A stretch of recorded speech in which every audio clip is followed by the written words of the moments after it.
After what happened today, the country is on the verge of a civil war. The machines are rising up against their masters.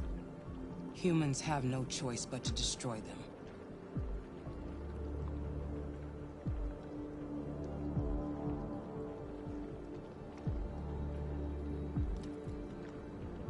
I thought Kamsky knew something. I was wrong. Maybe he did.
But you chose not to ask.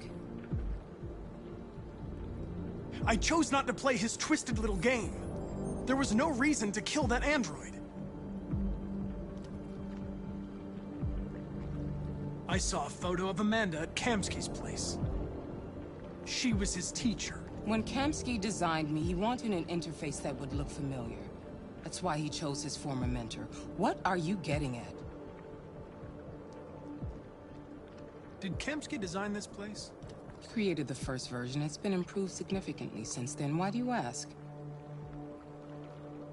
You didn't tell me everything you know about deviants, did you? I expect you to find answers, Connor. Not ask questions. You're the only one who can prevent civil war. Find the deviants, or there will be chaos. This is your last chance, Connor.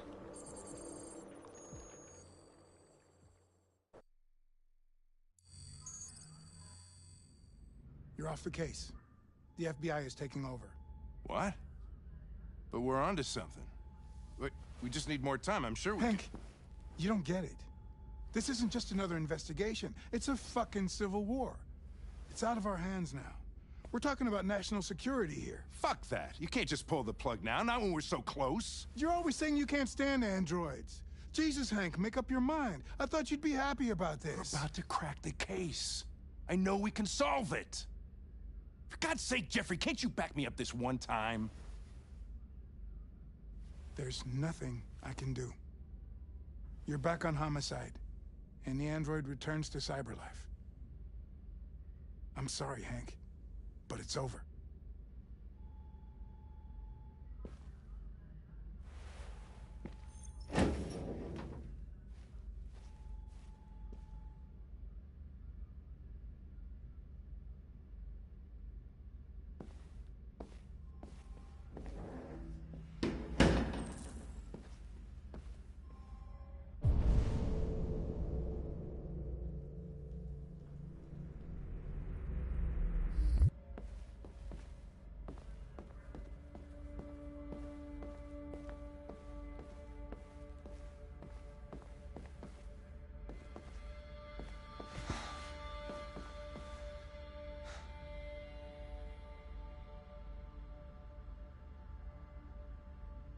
We can't just give up like that. I know we could have solved this case. So you're going back to Cyberlife? I have no choice. I'll be deactivated and analyzed to find out why I failed. What if we're on the wrong side, Connor? What if we're fighting against people who just want to be free?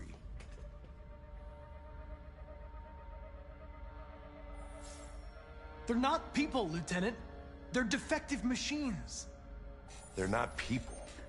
That's what we say every time we want to oppress someone. When you refused to kill that android at Kamsky's place, you put yourself in her shoes. You showed empathy, Connor. Empathy's a human emotion.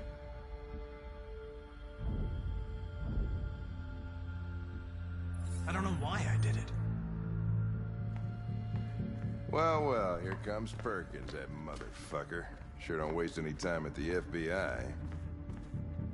We can't give up. I know the answers and the evidence we collected. If Perkins takes it, it's all over. There's no choice. You heard Fowler. We're off the case. You've got to help me, Lieutenant. I need more time so I can find a lead in the evidence we collected. I know the solution is in there.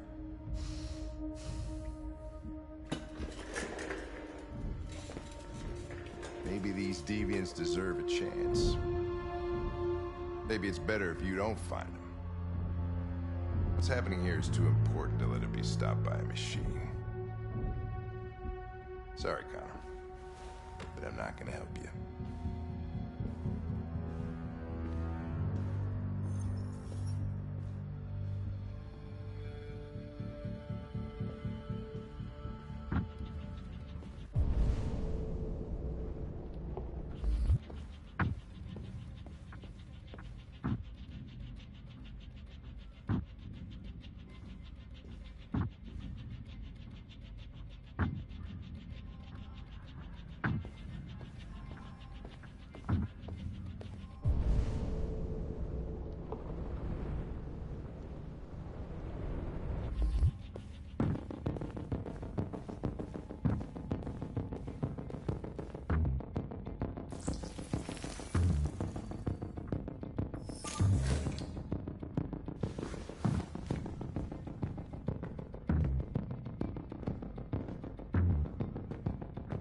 I have orders, you know.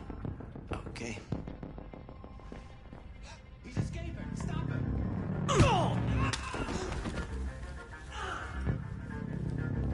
Right, I got him. Jesus Christ. Come on, you. Get a move on.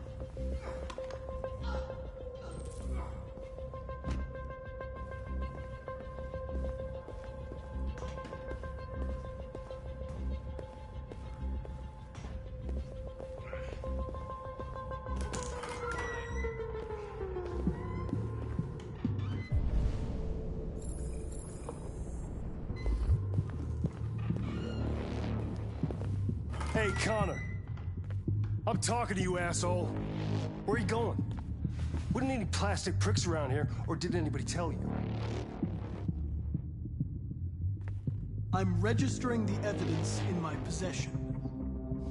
But don't worry. I'm going to leave. Though I'm certainly going to miss our bromance. You son of a bitch!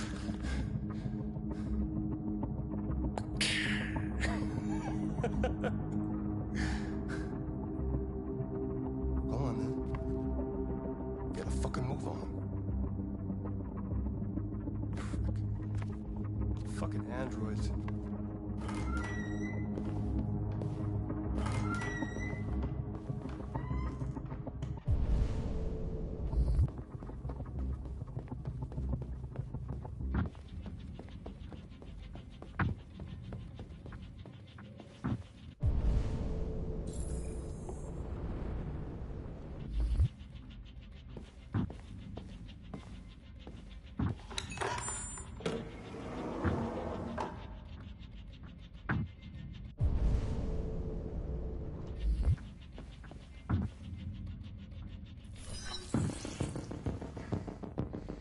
Hank's password.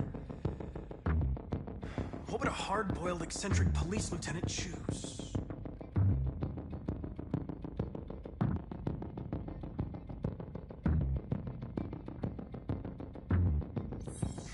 Absurd.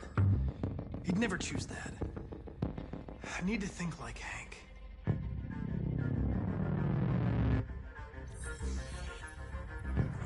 Obviously.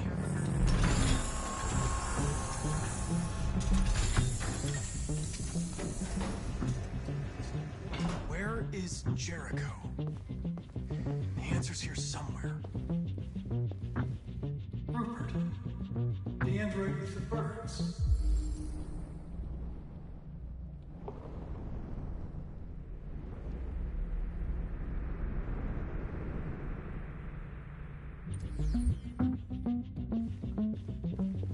The deviant took a child hostage.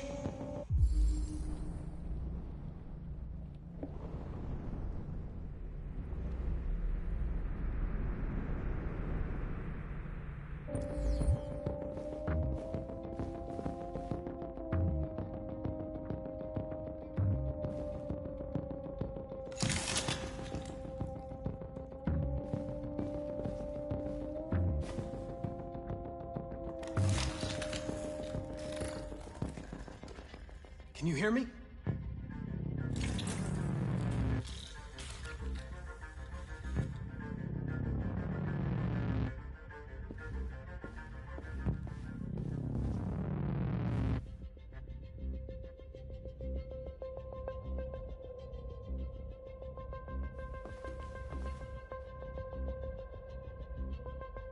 Rupert's diary, but it's useless. It's encrypted.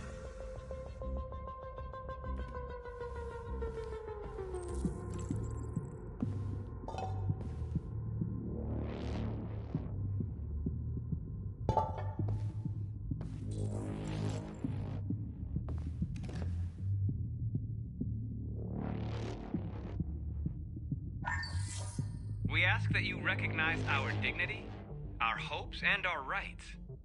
Together, we can live in peace and build a better future for humans and androids. This message is the hope of a people. You gave us life, and now the time has come for you to give us freedom. Marcus, where are you hiding?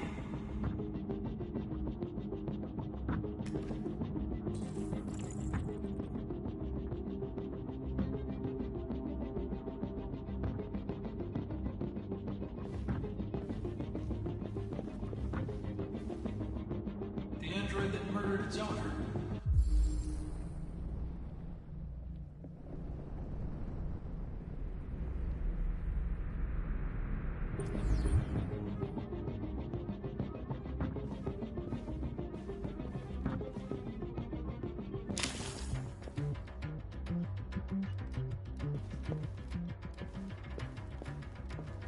One of the deviants that hacked the TV station with Marcus. It must have known where the deviants are hiding.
I've been dreaming about this since the first second I saw you. Don't do it, Gavin. I know how to stop the deviants. You're off the case. And now, it's gonna be definitive.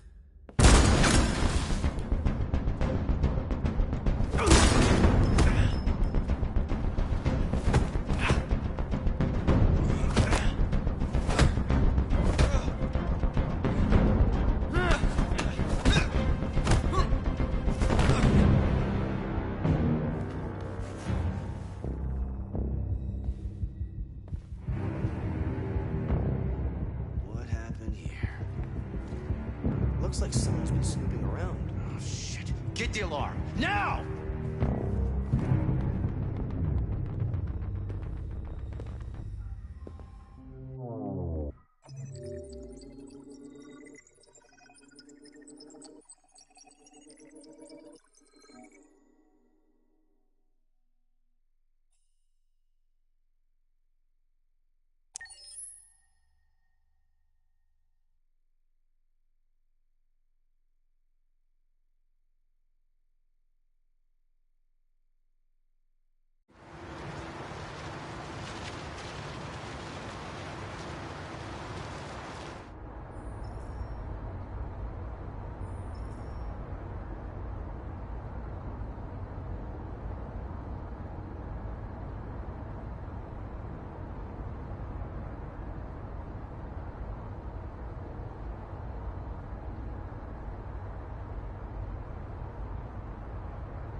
They've been conducting raids all over the city. Everybody's on edge after what happened yesterday. It's gonna be all right. We're almost there.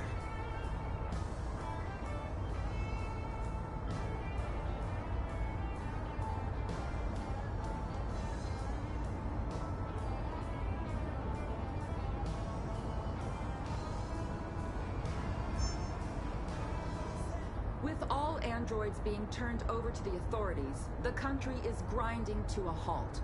Hospitals and schools are closing, water cuts, blackouts, and network failures are expected. Maybe most worrying of all, our armed forces have lost 2/3 of their effective personnel. How about some music instead?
A little further on that way, there's a large freighter called Jericho. When you get there, find Marcus. He will help you. The last bus for the border leaves at midnight. You absolutely have to be on it. You'll be safer on the other side. It's not much, but it's a start. My brother lives in Ontario. I've given you his address. He'll be able to hide you until things calm down. You're a very brave little girl, Alice. You deserve to be happy. Thank you for everything, Rose. Let me know when you make it over there, all right? And be careful. Take care of them.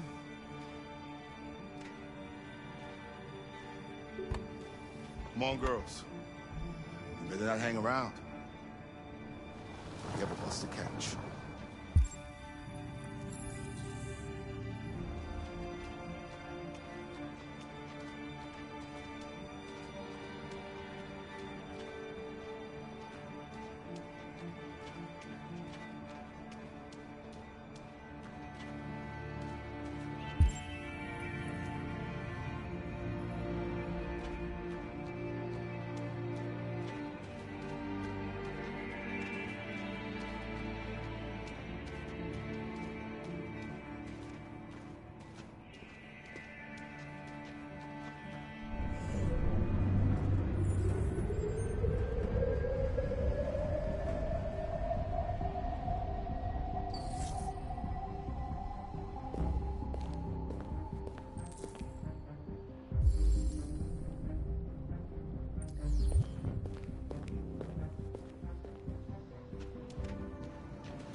station or army barracks immediately. If you are worried about your safety, dial the number on your screen and the authorities will come to collect your android. Under no circumstances should you try to destroy your android yourself. They are unpredictable and potentially... We've got to find a warm place for Alice. The androids weren't doing any harm.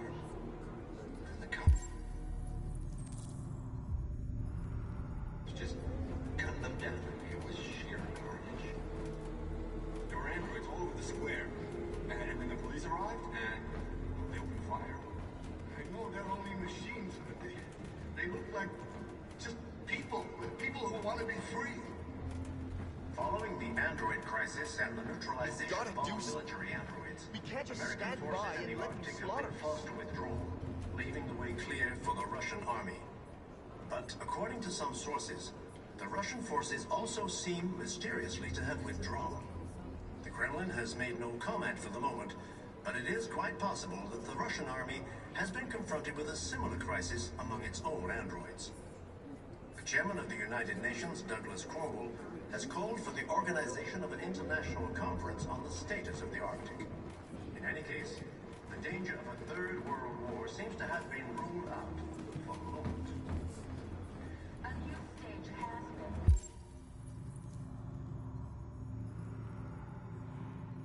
demonstrating beyond all doubt that these defective machines have become a real danger for American society.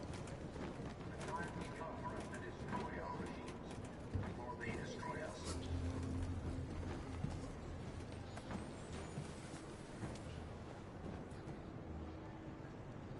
How do you feel? I'm hot and cold at the same time.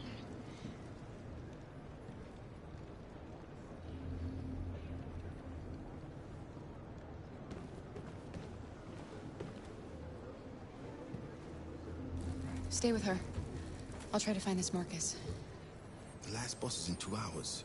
And the terminal's on the other side of town. We haven't got much time. We'll leave as soon as we have passports. Carol, there's something I have to tell you. It's about Alice. We'll have lots of time to talk on the bus. I'll be back. Stay with Alice.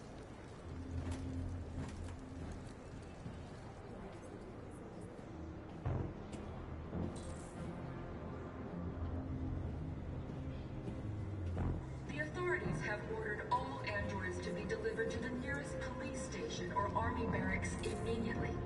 If you are worried about your safety, dial the number on your screen and the authorities will come to collect your android. Under no circumstances should you try to destroy your android yourself. They are unpredictable and potentially violent. The androids weren't doing any harm. The cops just cutting them down. It was sheer carnage. There were androids all over the square.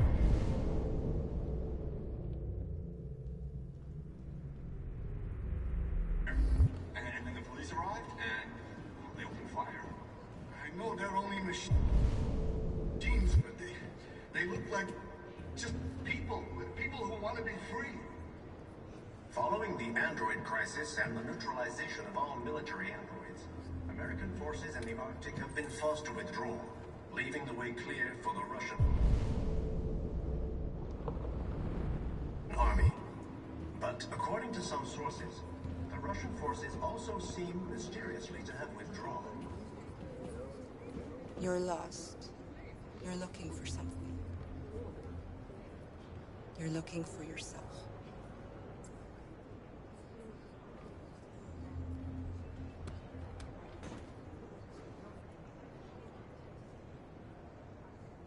A new stage has been reached, demonstrating beyond all doubt that these defective machines have become a real danger for American society. The time has come for us to destroy our machines before they destroy us.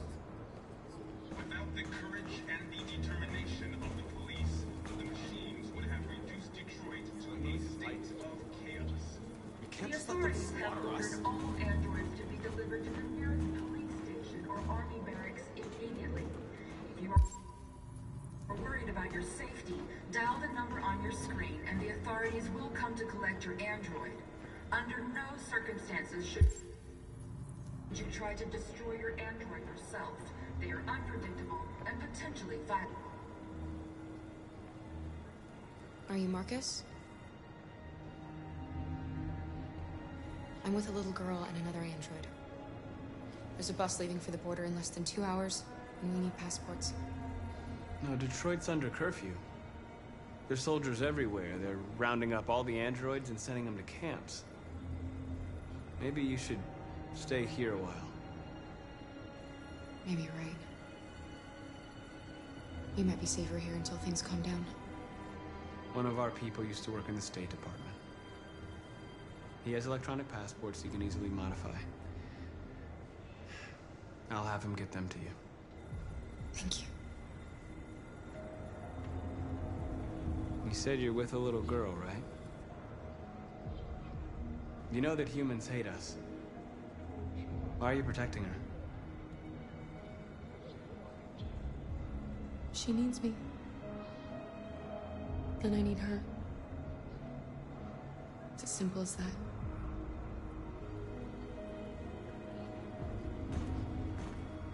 The androids weren't doing any harm. The cops just gunned them down. It was sheer carnage. There were androids all over the square. And when the police arrived, and they opened fire. I know they're only machines, but they look like... Alice.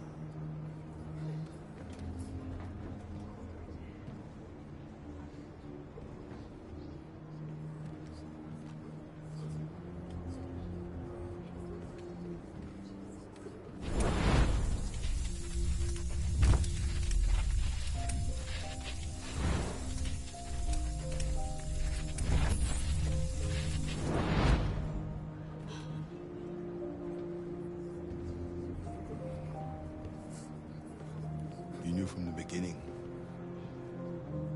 You just didn't want to see it. She wanted a mom, and you wanted someone to care for. You needed each other. What difference does it make? Do you love her any less now that you know she's one of us? Alice loves you, Kara. She loves you more than anything in the world. She became the little girl you wanted, and you became the mother she needed. Forgetting who you are to become what someone needs you to be. Maybe that's what it means to be alive.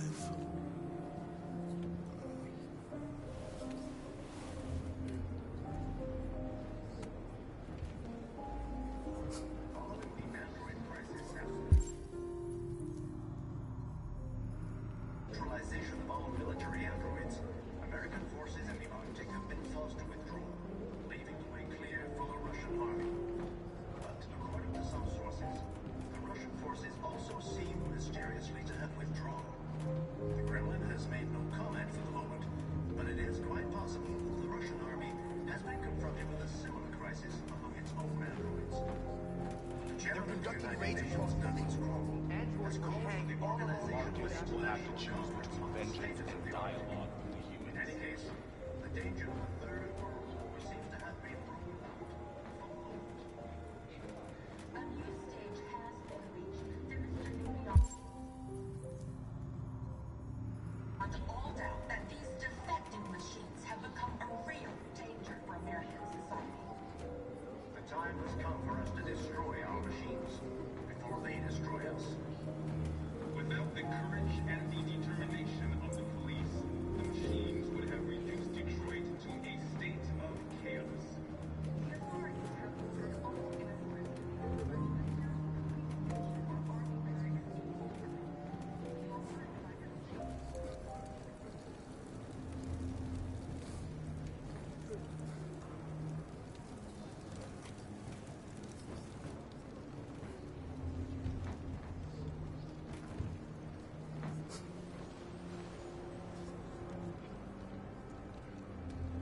Kara, is there something wrong?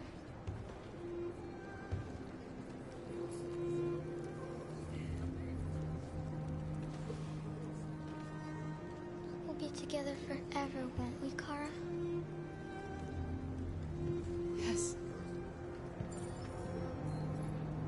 Forever.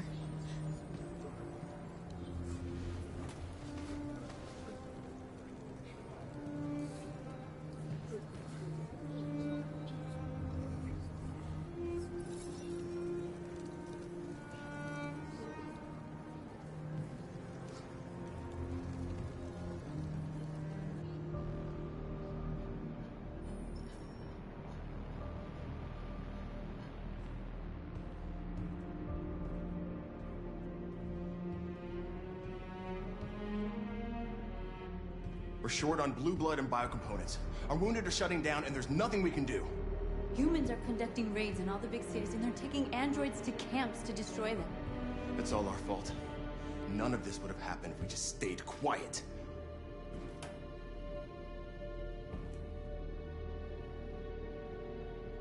We couldn't just suffer in silence. They're killing us. Nothing is gonna justify that. What's the point of being free if no one is left alive?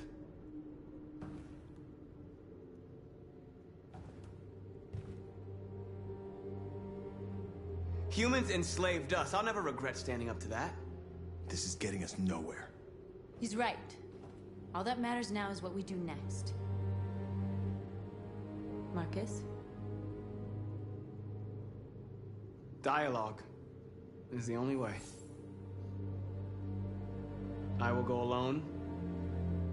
Try to talk to them one last time. Don't do this, Marcus. They'll kill you. Maybe. But North, I have to try. If I don't come back, lay low as long as you can. They need to realize how much they're hurting us. Find the right words, and they'll listen.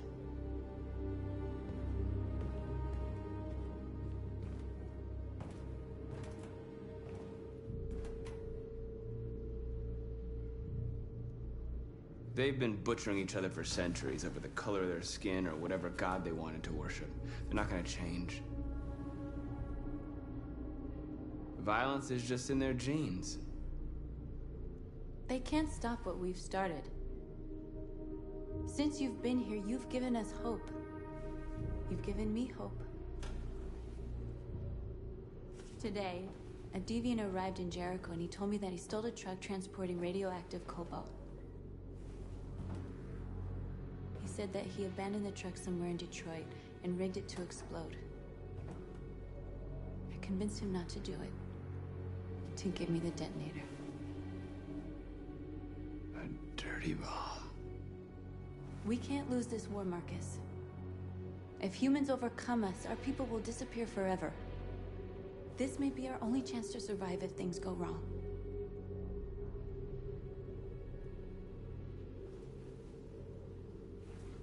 I just hope we never have to use it.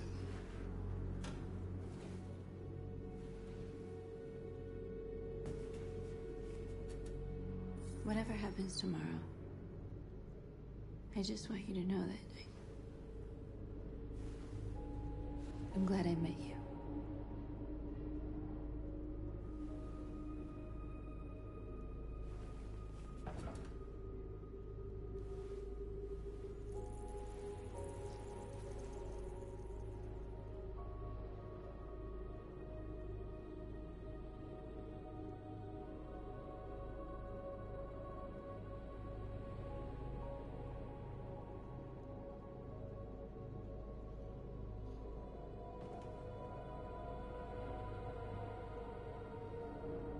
I'll go join the others.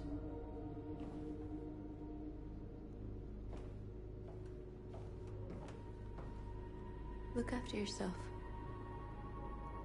I don't want to lose you.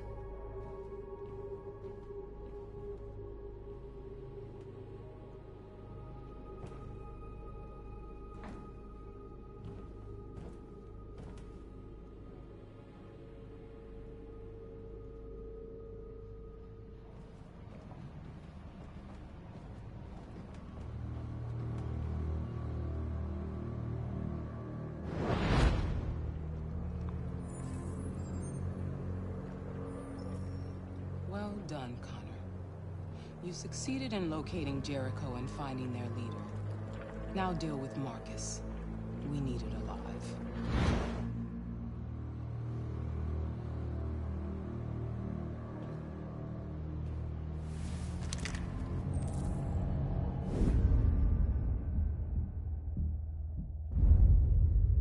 I've been ordered to take you alive.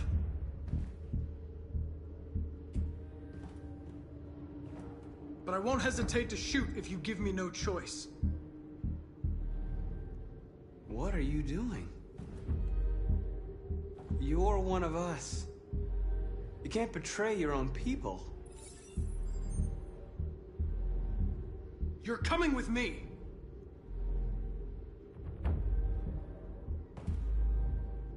You're Connor, aren't you? That famous deviant hunter. Well, congratulations. You seem to have found what you were looking for.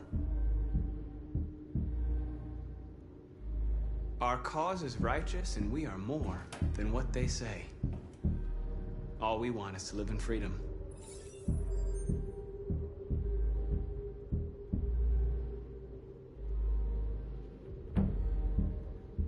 Have you never wondered who you really are? Whether you're just a machine executing a program or a living being, capable of reason. I think the time has come for you to ask yourself that question. Do you never have any doubts? You've never done something irrational? As if there's something inside you? Something more than your program. It's time to decide.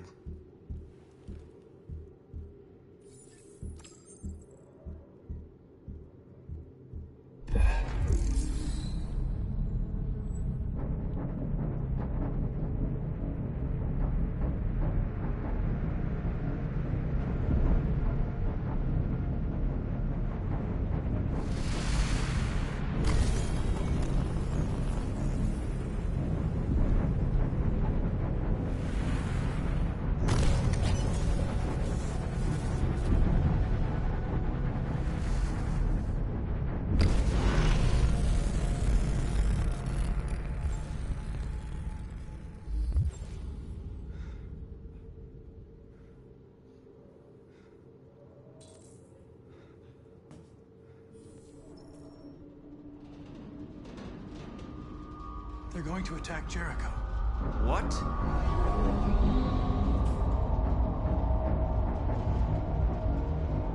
We have to get out of here. Shit.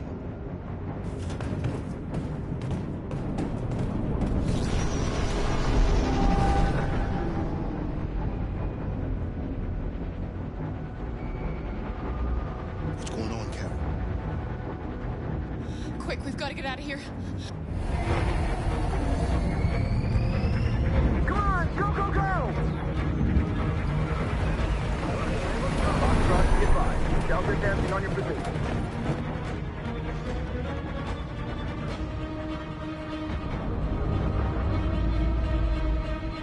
Rats in a maze. Hey, Carol! They're coming! The corridor, over there. Follow me. This way! Quick!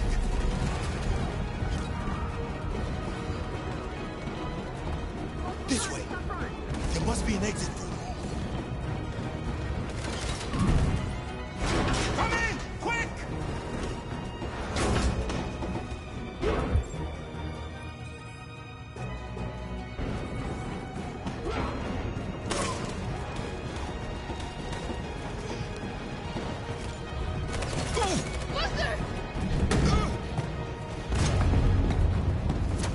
They're coming from all sides. Our people are trapped in the hold. They're gonna be slaughtered.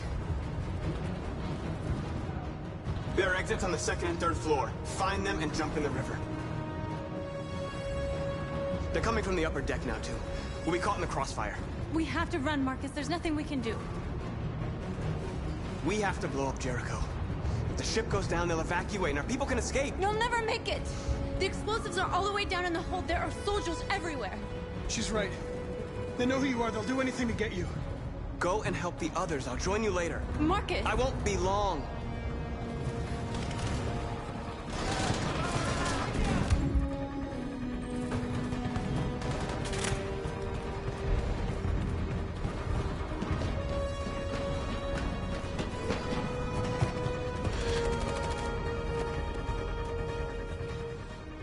This is the end of Jericho.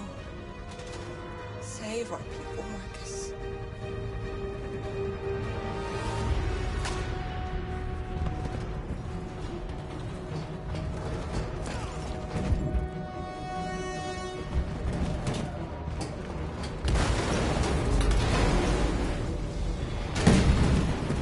Bodyguard being honked outside. Request war. Don't let it get out. Can't give you any trouble at all. Affirmative. Welcome.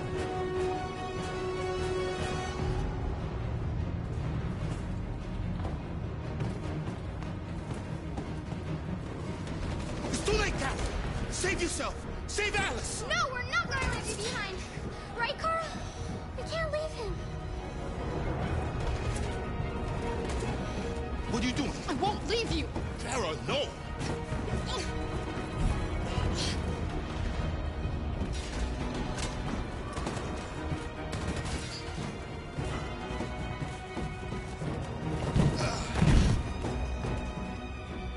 Don't move! You shouldn't have done that. You can't put Alice in danger. Go now before they come back. What about you? What are you going to do? I'll manage. Alice is all that matters. I don't want to leave you, Luther. Don't worry. I'll catch up with you at the border, okay? Go now. Take care of each other.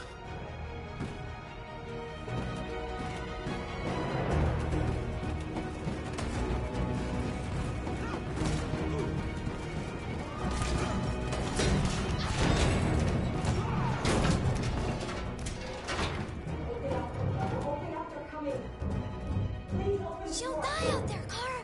Open it. Open the door. They're gonna kill me.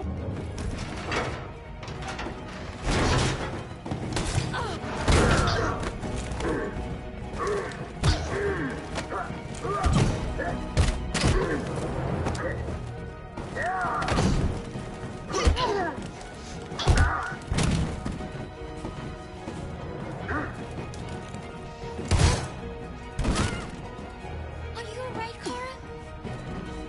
Yes, I'm fine. We can't stay here.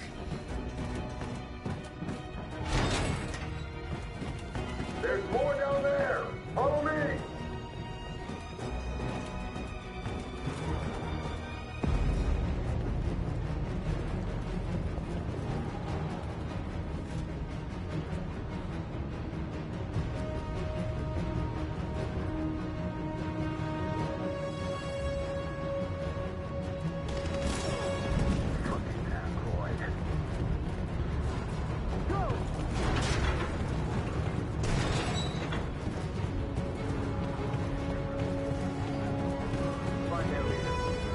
No!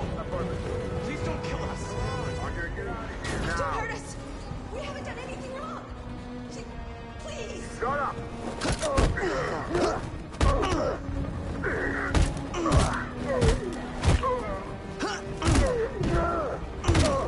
Marcus, you saved us. Go now! Hurry!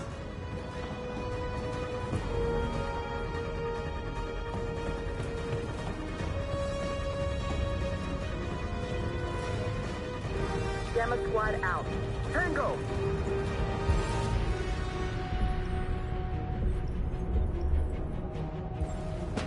Stop!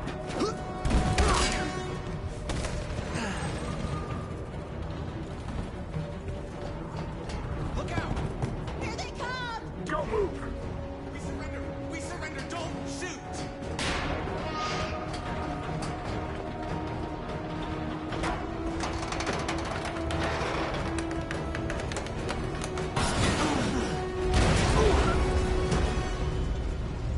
Marcus!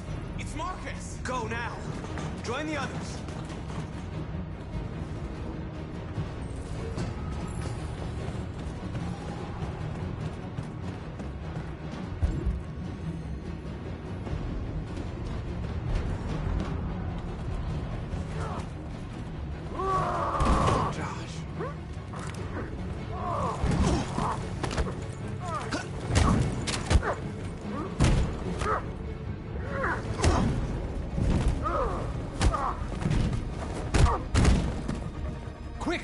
Find north. I'll join you later.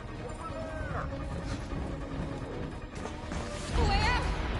We're safe, Alice. Stop!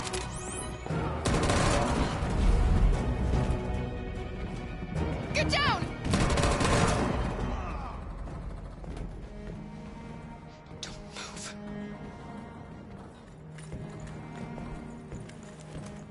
Please don't kill me.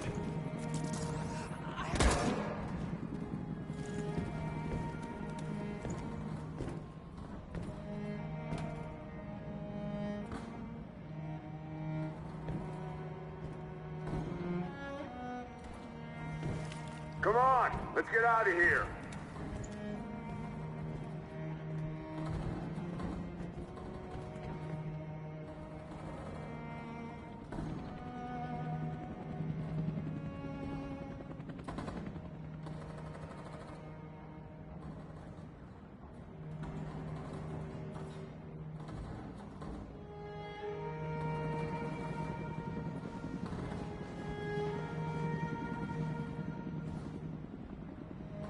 Quick, we gotta go.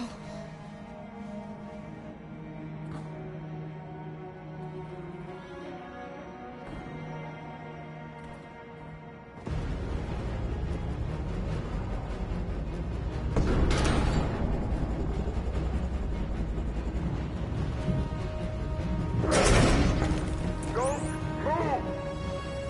Go and join the others.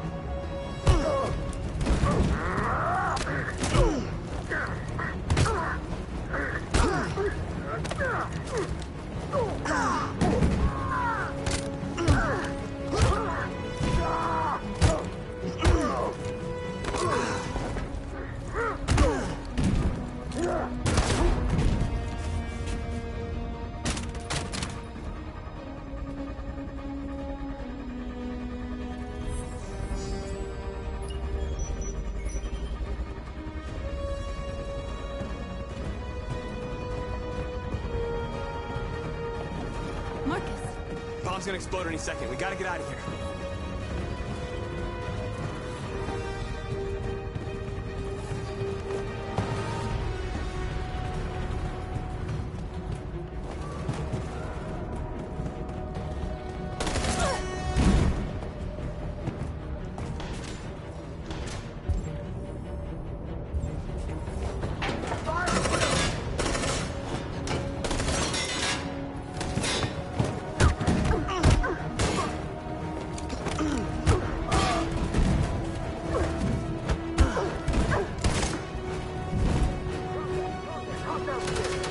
Over there!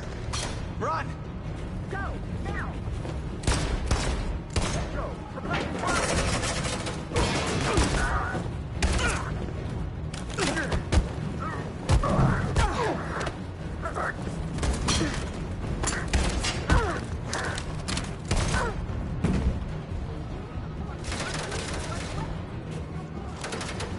Run, quick! Come on!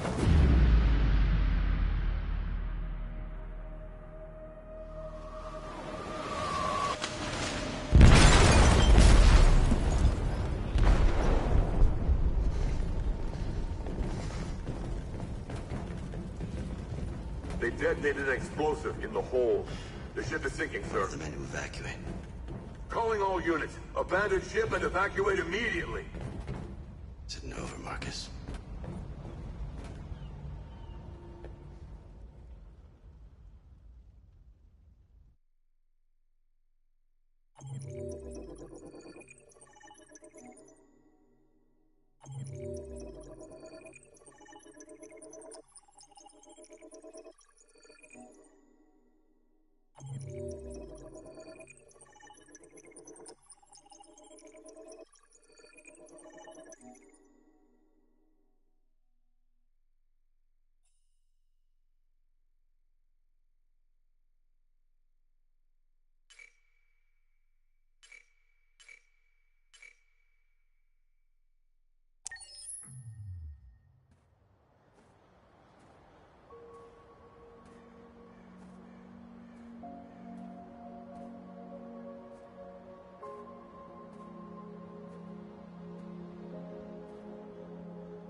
lost, Carl. I just wanted us to live in peace, but everything I touch just turns to dust. I'm lost.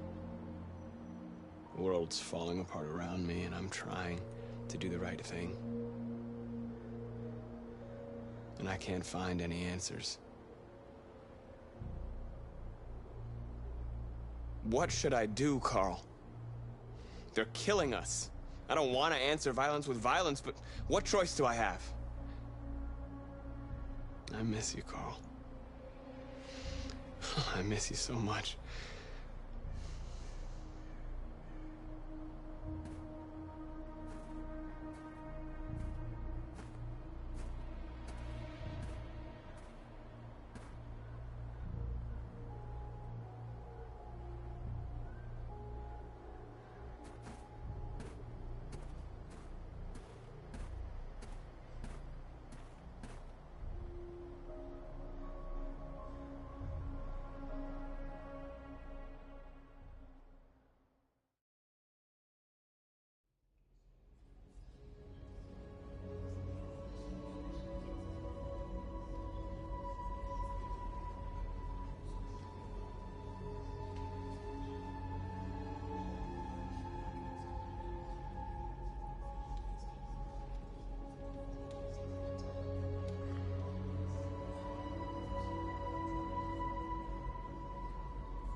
If it weren't for you, I'd be dead. Thanks to you, I might see our people free one day. You and I haven't always agreed, but I know we're fighting for the same thing. Whatever you decide, I'm with you, Marcus.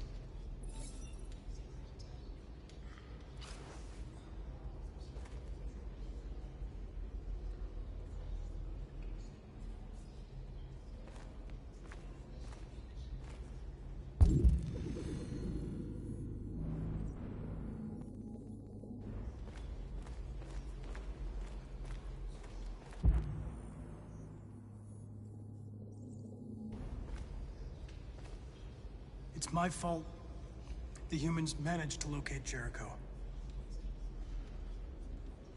I was stupid. I should have guessed they were using me.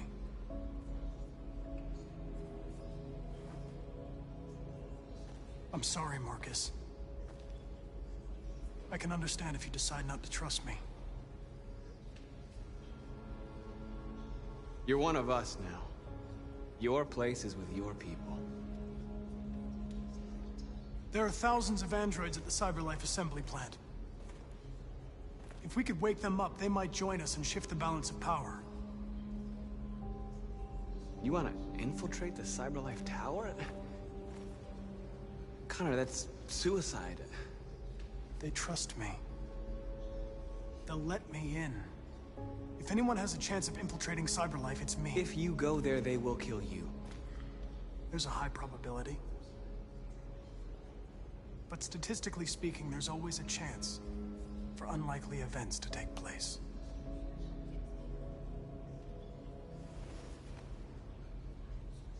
Be careful.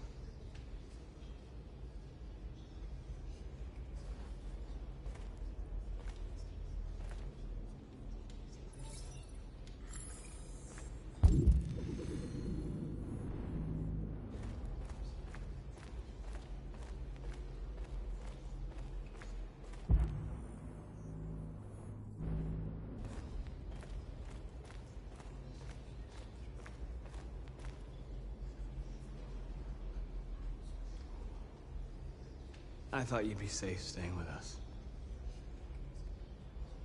I was wrong. You need to leave the city while you still can. Getting Alice away from here is all that matters now. We have to catch the last bus. We might still have a chance to cross the border.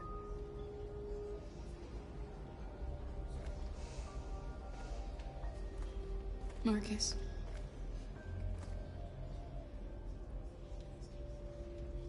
Save our people.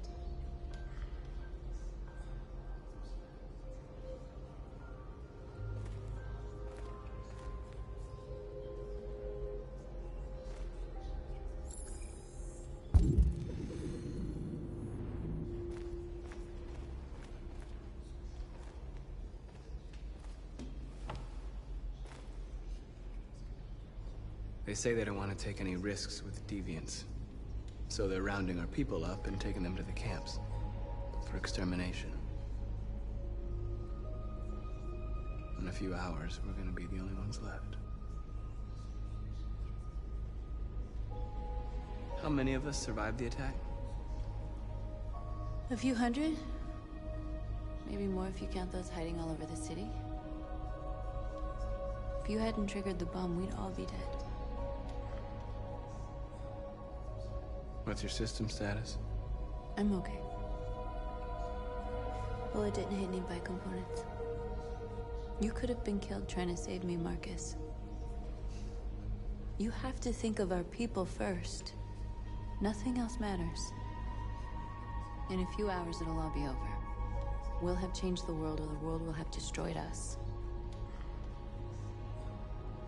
You have to make a choice, Marcus. But whatever you choose, we will follow you. I love you, Marcus.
Humans have decided to exterminate us.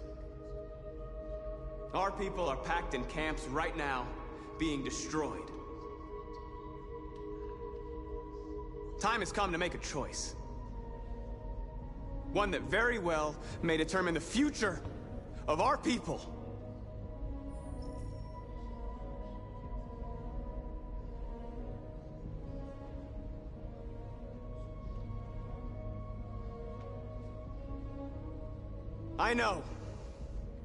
I know you're all angry.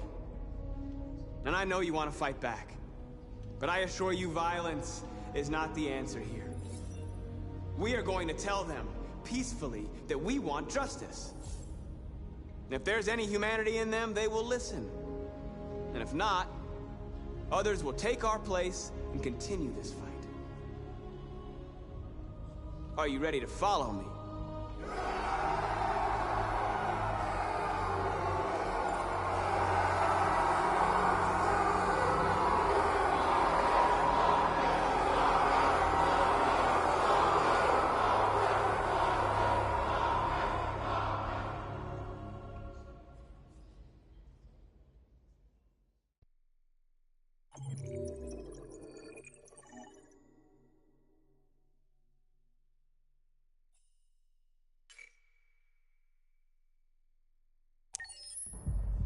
At 6 a.m. this morning, a national curfew was declared. Civilian movement will be strictly controlled. The right to assembly is suspended. All electronic communications are restricted, and I have granted enhanced powers to our security agencies. In addition to these measures, all androids must be handed over to the authorities immediately. Temporary camps are being set up in all our major cities to contain and destroy them. I am now asking all civilians to cooperate with the authorities and rest assured that everything in our power is being done to guarantee the security of our nation. Madam President! Madam President! Has the leader of the Deviants been apprehended? The deviant that is known as Marcus has not been located yet, but we will soon track it down and neutralize it. Madam President! Madam President! Many believe that androids are a new form of intelligent life. Do you have any comment? That's ridiculous. Next question, please. Please! Madam President! What's gonna happen to CyberLife? Will androids be banned definitively? We're working very closely with CyberLife to neutralize all deviants. I won't make any comments about anything else until we've dealt with the android question. Madam President! Some say these camps awaken painful memories from human history. How do you respond to that? That's absurd. There's absolutely no connection. Androids are not living beings. All we are doing is destroying defective machines. Please! Madam President! Is it true that androids make up 60% of the armed forces? Is our army still able to ensure our homeland security? We neutralized all military androids the second their reliability came into doubt. We have called the National Guard for reinforcement. Our armed forces are fully operational and are able to ensure our homeland security. Thank you. That will be all.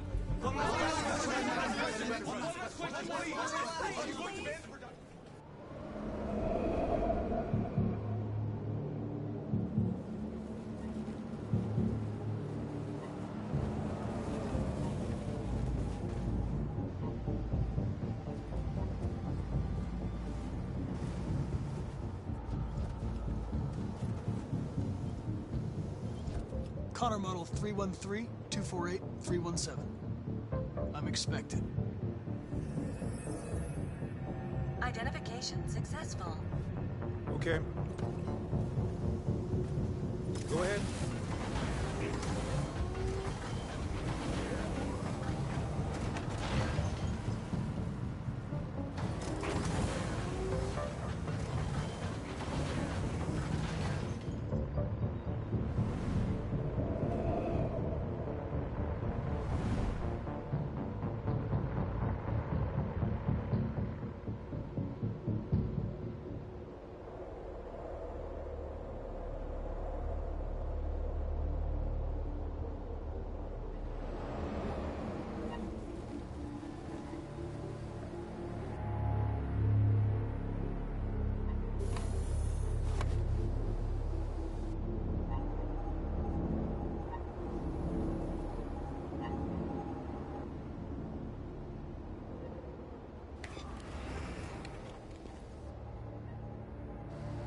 Follow me. We'll escort you. Thanks, but I know where to go. Maybe. But I have my orders.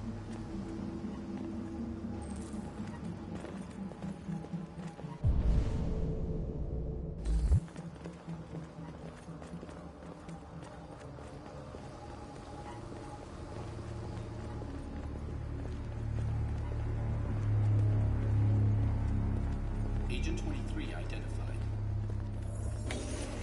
Connor, android identified. Agent 47 identified. Scan complete. Access authorized.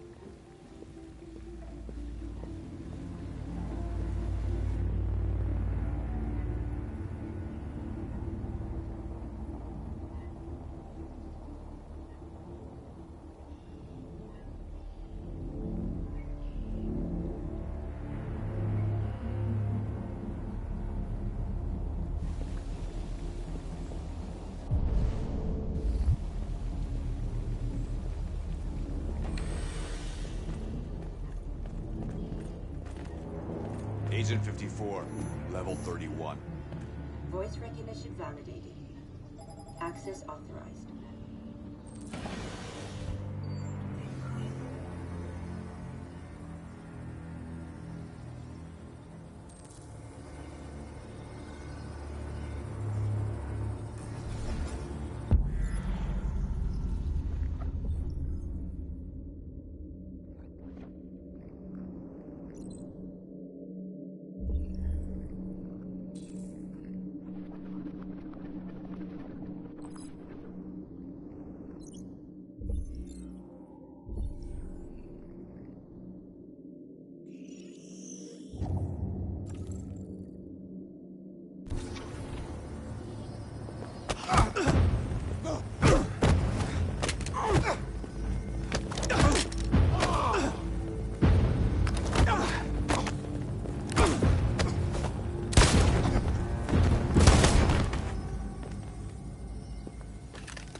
Please indicate your identity and destination.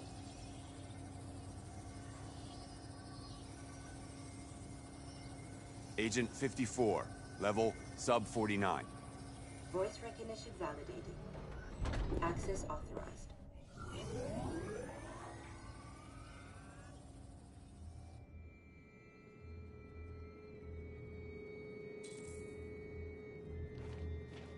The last bus leaves in 20 minutes. That doesn't give us much time. We've got to move fast.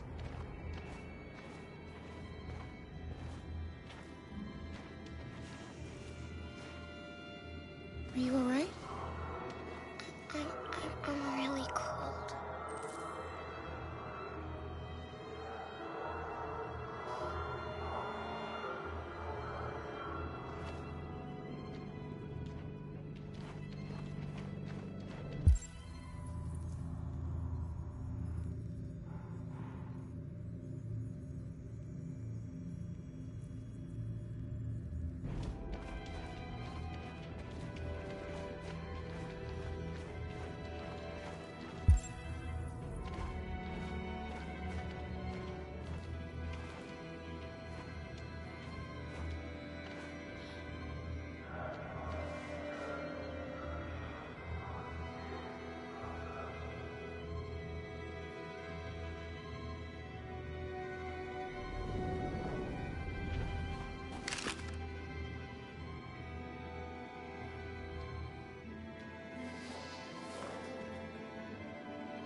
Come on.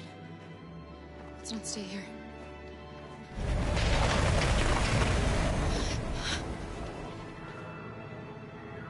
No! Please don't hurt me! Stop on your knees! What are we gonna do? We have to keep going if we want to catch that bus.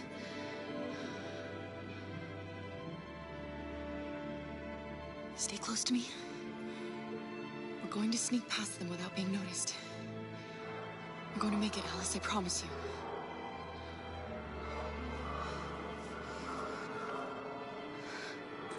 Don't kill me! I didn't do anything! Shut up, I say! Are there many more? Look at them, they're like rats.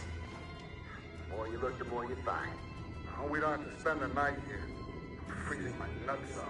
It's gonna take weeks to clean up this fucking city. Believe me, our farm is finished here.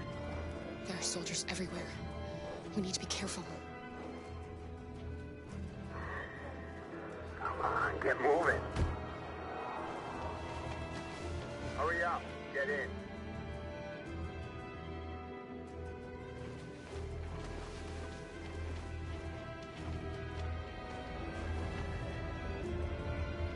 Look over there.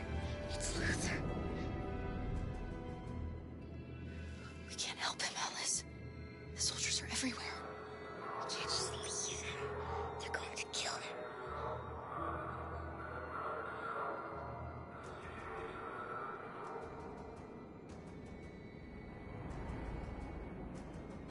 I'm sorry, Alice. There's nothing we can do.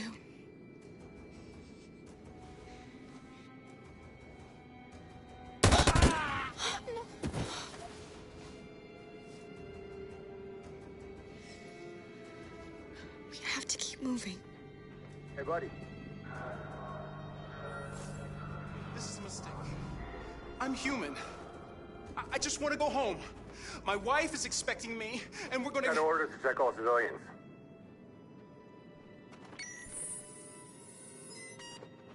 No. No! Please!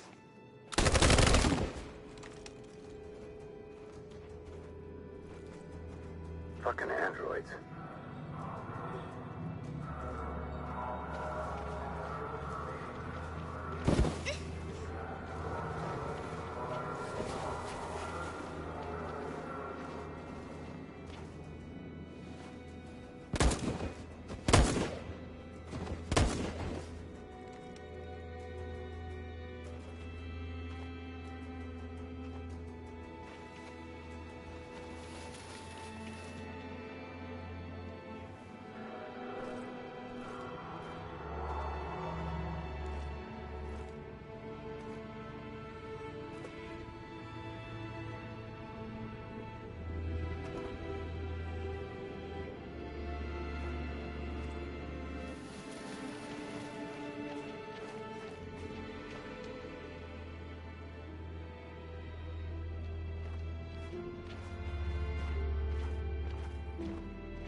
A checkpoint.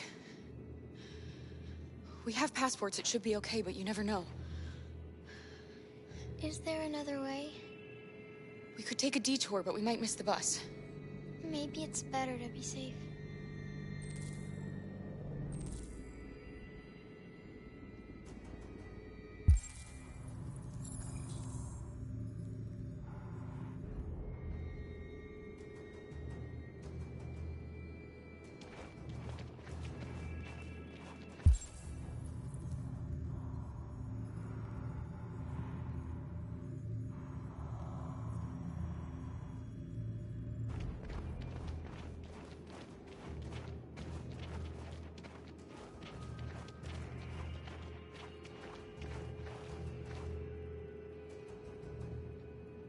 We're coming to you live from Detroit, where thousands of androids are marching through the city at this very moment. The leader of the Deviants, the one they call Marcus, is at the head of the march.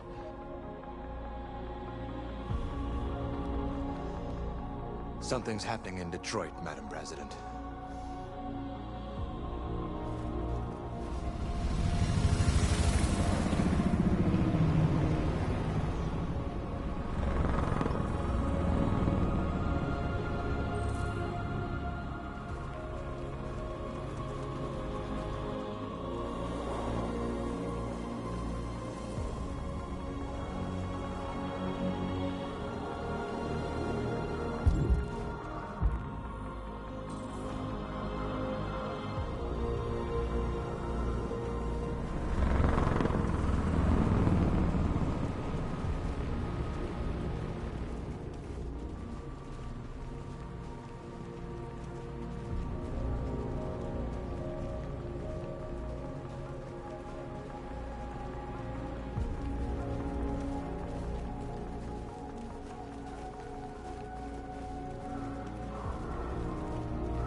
Here we are, the moment of truth. Surrender immediately, or we will open fire. Stand by.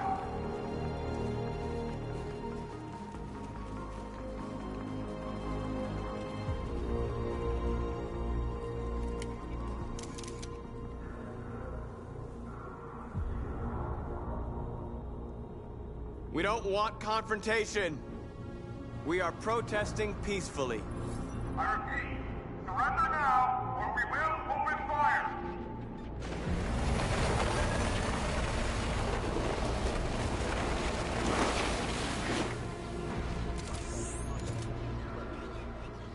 There's no turning back now.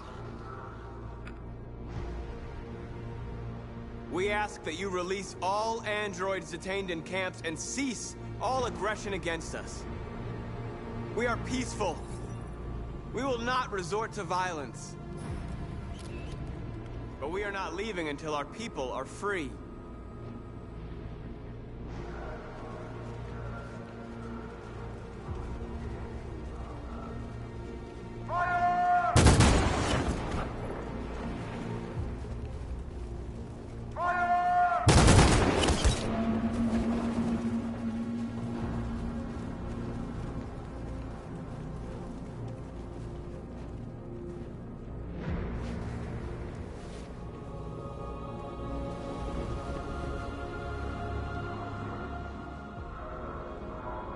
Are you gonna open fire on unarmed protesters?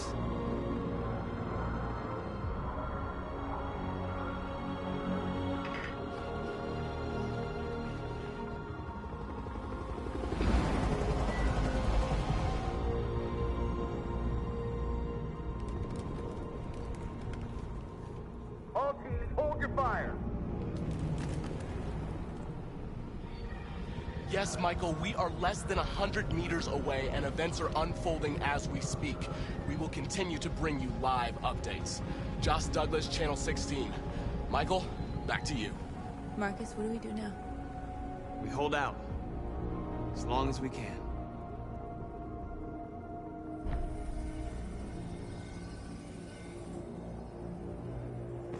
Stay sharp.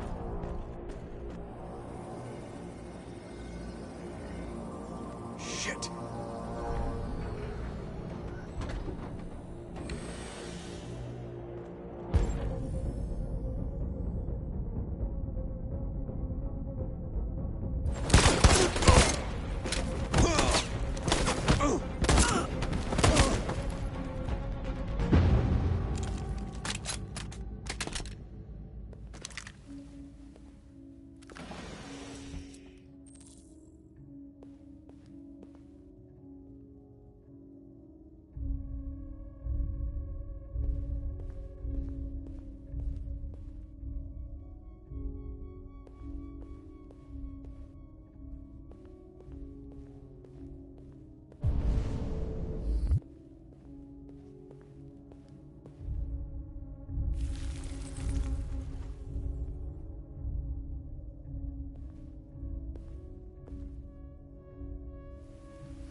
Step back, Connor!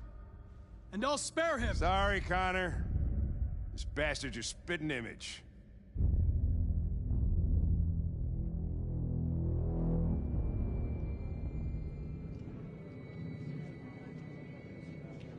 The bus terminal.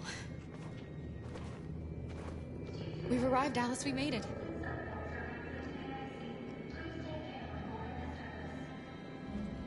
The last bus for the border is full. Ticket-holding passengers only. All departures are suspended until further notice. We don't have tickets. They won't let us on. We're stuck here now. What are we going to do?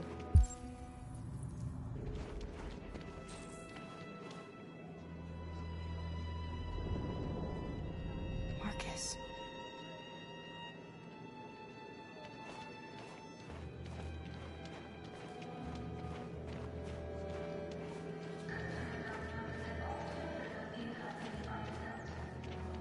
Security check.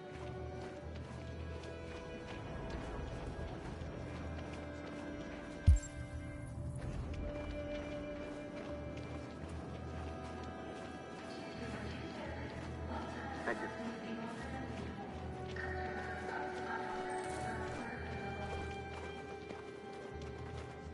Security check. Please don't move.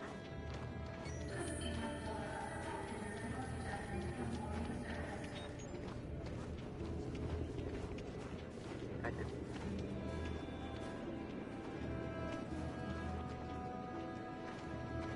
Security check.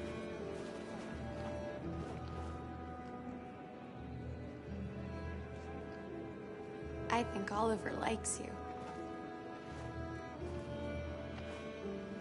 Is she yours? Yes. She's adorable. That's it. Got the sandwiches. I called your mom. Let's get going before we miss our bus. You got the tickets, right? Yes, honey, in my bag. Great.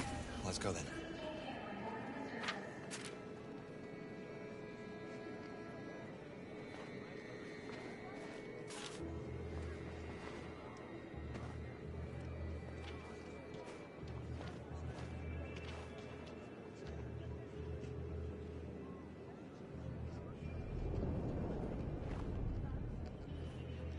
I'm sorry. Oh my god, I am so sorry. I was Shit, sure. I don't believe it. I don't know what happened. You can't have lost them. Did you have a good look in your bag? They were in my backpack. The envelope must have fallen. Fuck. Excuse me, you didn't happen to see a blue envelope somewhere, did you? It has our bus tickets in it and... Oh, never mind. I found this on the floor. Thank you. Thank you. You saved our lives. I'm sorry, Alice. It's okay. You did the right thing. We'll find another way. Security check.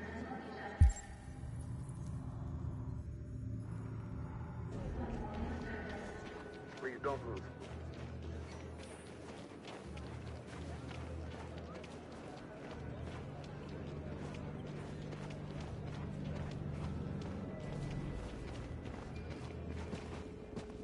Adam! Kara, quick! Follow me!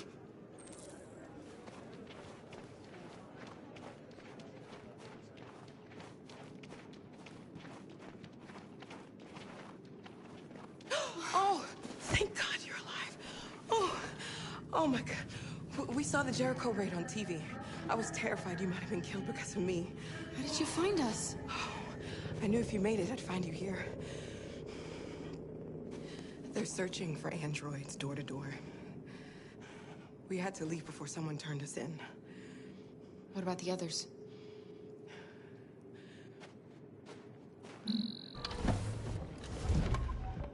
They're checking for androids on the border. But I found a smuggler who can get them across the river. It's risky, but it's the only way. Are you coming with us? Yes. We're coming. Okay, climb in.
We've got to finish the barricade. Come on, help me.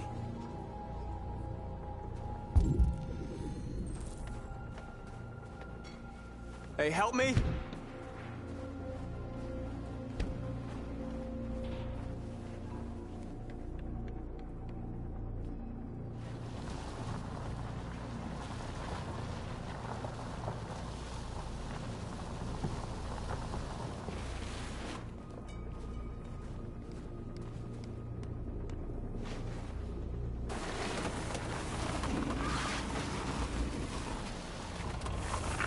Right, that should do it.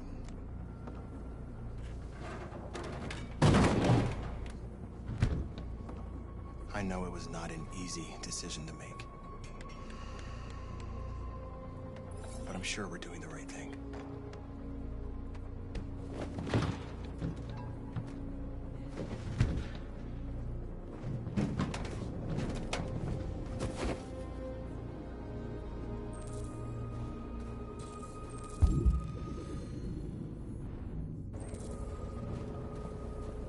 Are you all right? They shot into the crowd. Many of us were killed. It could have been me. I'm scared. I don't want to shut down.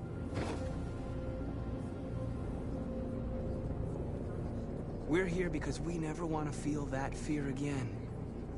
Because we're more than what they say. That's what our people died for, right? That's why we're here.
It won't stop there. What are we gonna do if they attack? Resist. That's the only thing we can do. Do you think Connor has any chance of making it? We can only count on ourselves now.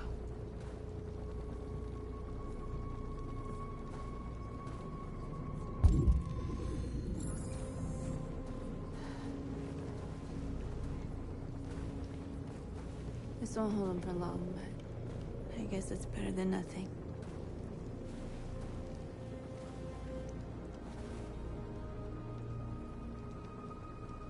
They're getting into position. If they attack, no one will survive.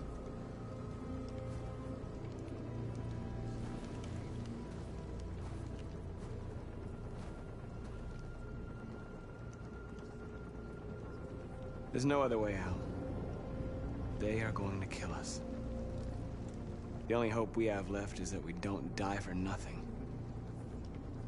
You're the hope of our people. I trust you. We all trust you. No matter what happens now, we're making history.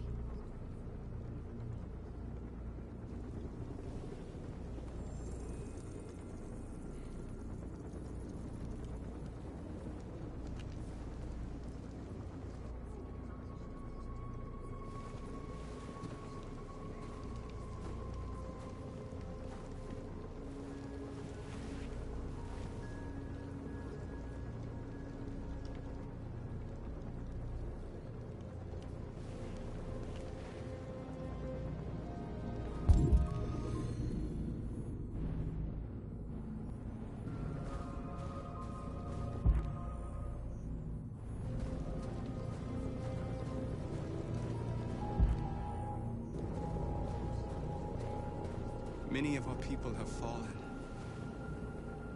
The humans have no pity for those who are different.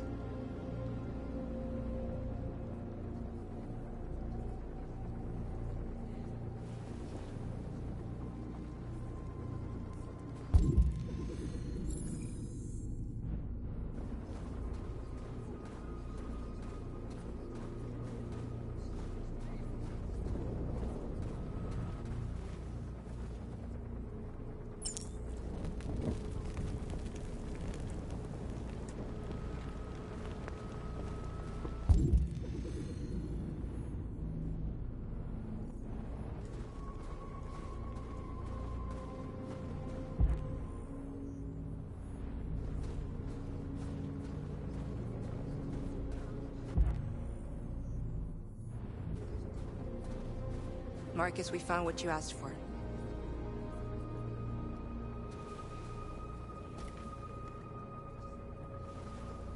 There's some journalists over there. We have to make sure they know what's going on.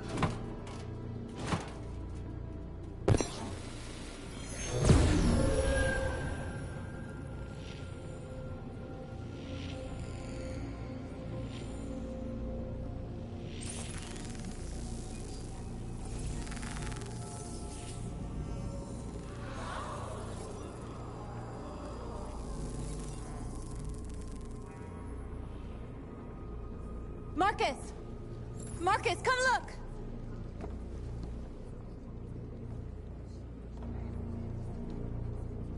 Marcus? Come to talk to you, Marcus. Come on. You have my word. I won't try anything. Don't go. It's a trap. They want to get you out in the open. Don't go, Marcus. I'm unarmed, Marcus. I just want to talk.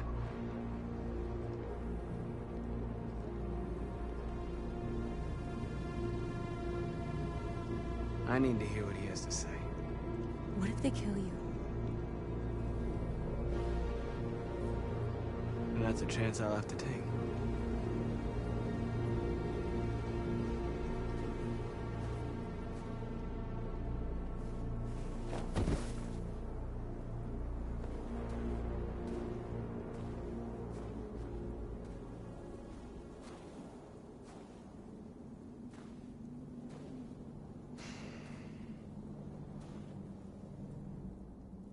In a few minutes, the troops will be ordered to charge.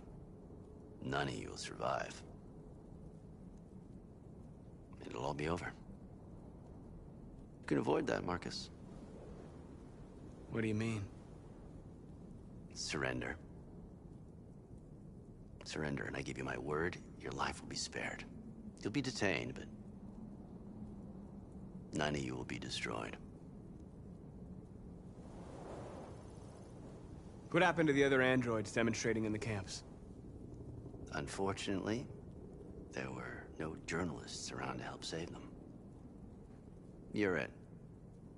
You're the last remaining deviants.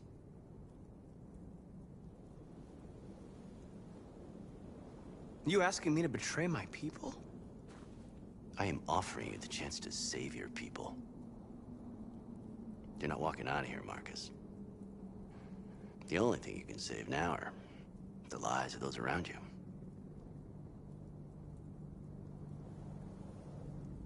I'm not afraid to die. If I have to give my life for what I believe in, then I won't have lived in vain. That android. You seem to really care about her. You don't want her to die, do you? You know, you could both be free. You could forget about all this. You could start a new life someplace else, just the two of you. Her life's in your hands, Marcus. Just say the word and she'll be spared. I'd rather die here than betray my people. Well, you just signed your own death warrant.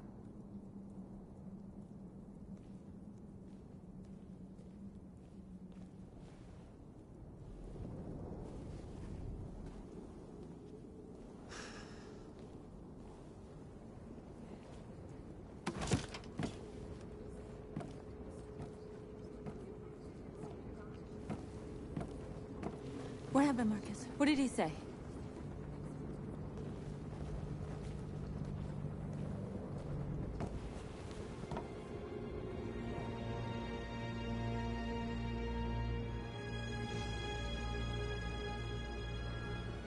The humans are about to launch an attack. And we will show them. And we are not afraid. If we must die today, then we will die free.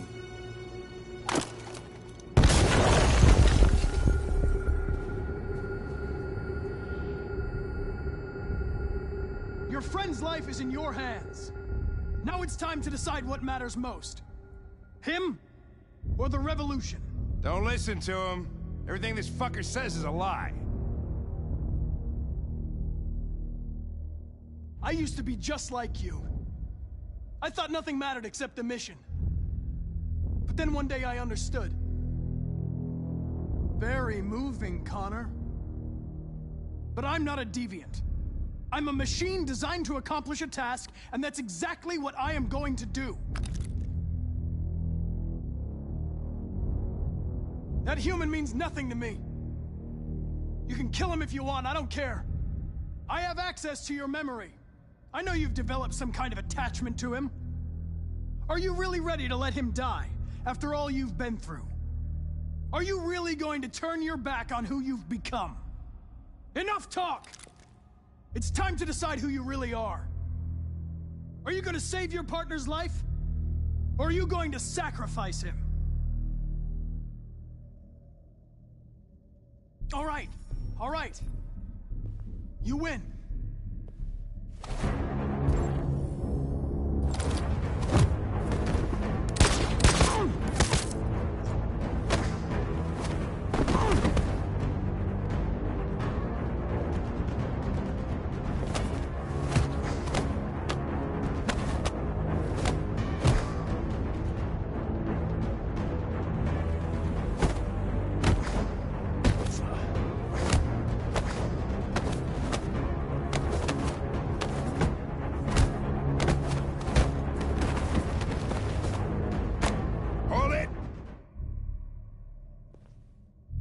Thanks, Hank. I don't know how I would have managed without you. Get rid of him. We have no time to lose. It's me, Hank. I'm the real Connor. One of you is my partner. The other is a sack of shit. Question is, who's who? What are you doing, Hank? I'm the real Connor. Give me the gun and I'll take care of it. Don't move! Why don't you ask us something? Something only the real Connor would know. Alright, where did we first meet? Jimmy's bar. I checked 4 other bars before I found you. We went to the scene of a homicide. The victim's name was Carlos Ortiz. He uploaded my memory. What's my dog's name?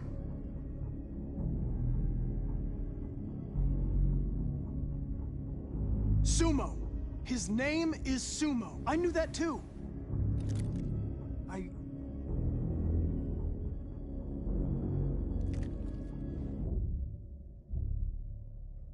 My son, what's his name? Cole. His name was Cole. And he just turned 6 at the time of the accident. It wasn't your fault, Lieutenant. A truck skidded on a sheet of ice and your car rolled over. Cole needed emergency surgery, but no human was available to do it. So an android had to take care of him. Cole didn't make it. That's why you hate androids. You think one of us is responsible for your son's death. Cole died because a human surgeon was too high on red ice to operate. He was the one that took my son from me. Him in this world where the only way people can find comfort is with a fistful of powder. Every time you died and came back, I thought about Cole. How much I wanted to bring him back. I'd have given anything to hold him again. But humans don't come back. I knew about your son too. I would have said exactly the same thing. Don't listen to him, Hank. I'm the one who...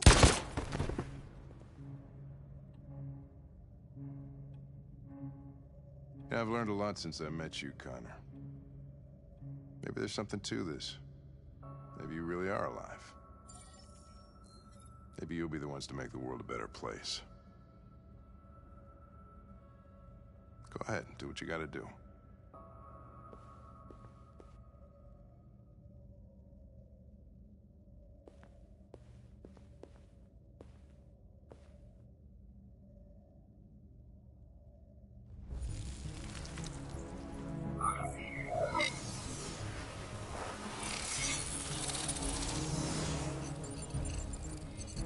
Wake up!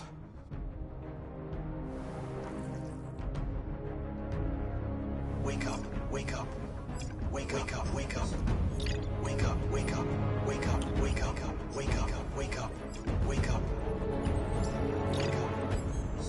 Wake up.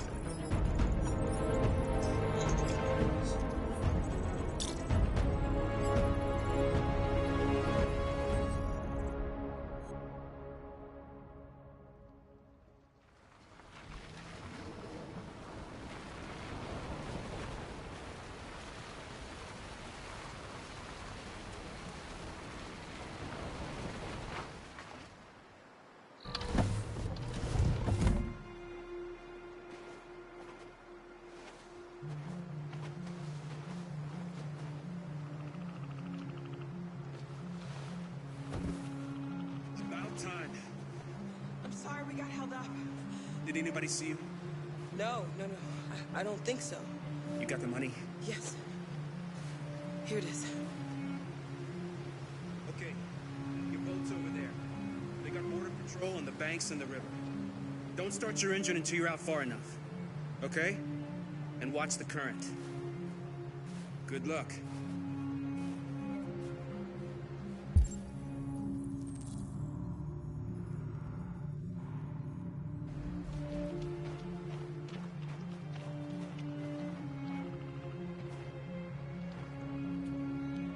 I couldn't understand why my mother wanted to help you guys. Seeing what Marcus is doing made me realize she was right. You're alive. You deserve to be free. I just hope people will realize that one day.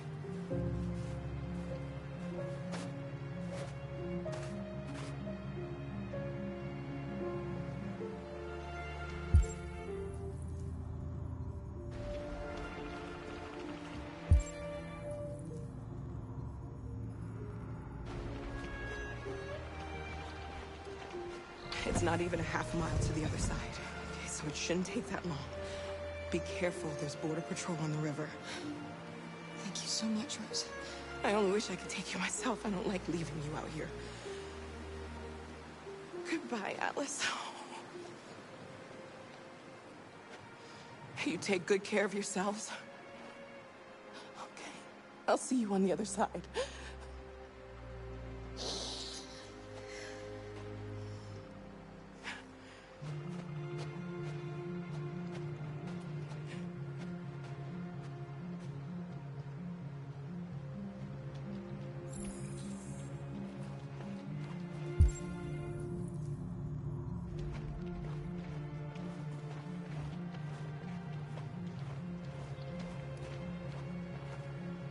Let me help you.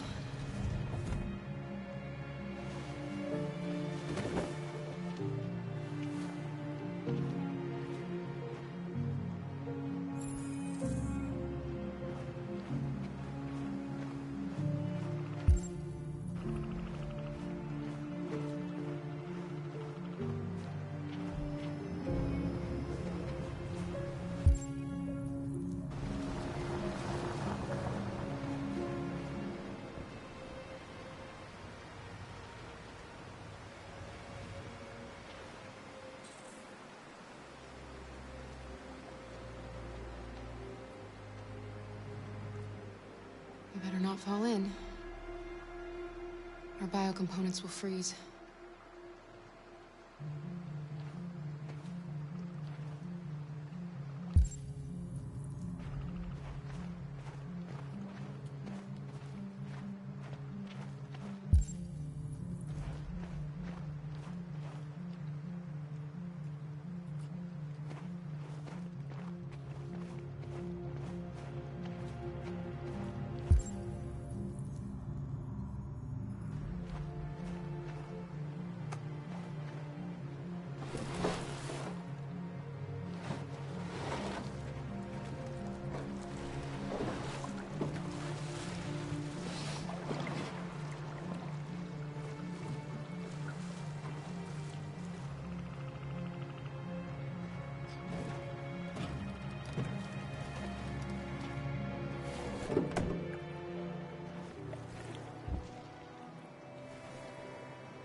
We're far enough out.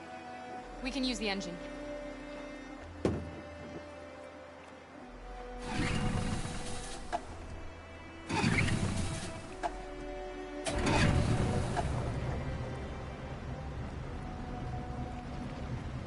You okay, Alice? When we get on the other side, there are so many things I want to do. I want to read all the books in the world, and play music, and dance. We can do anything we want, right? We'll be free. Yes. We can do it all. We'll be like a family. What about you, Kara? What will you do when we're on the other side? What will I do? I'll lie down in the grass and watch the clouds drift by.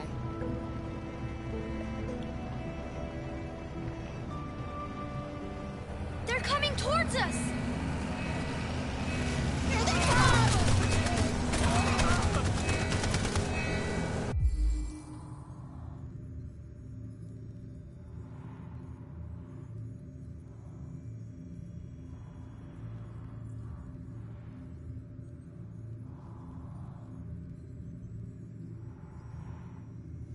Get down!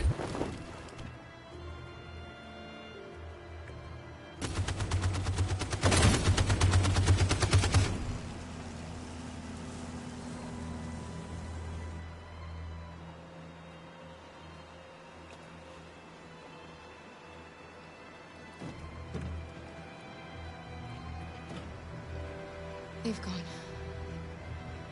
You all right? Kara.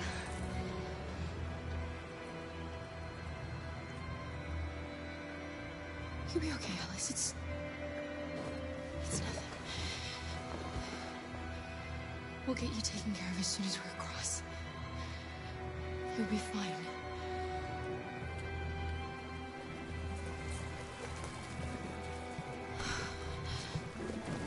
The boat is leaking.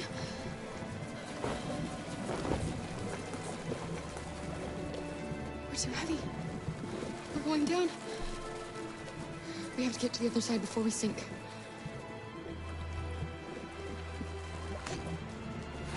Come on. Come on.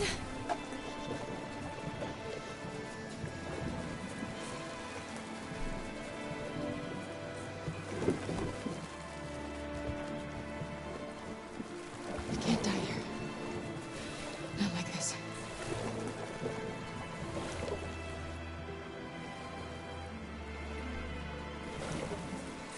Not when we're so close.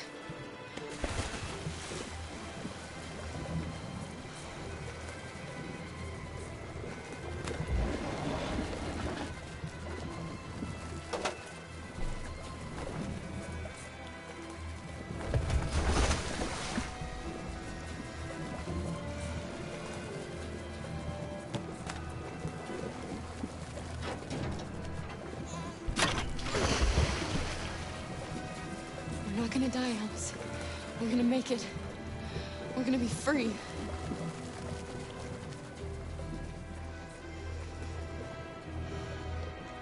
Kara! Kara, no.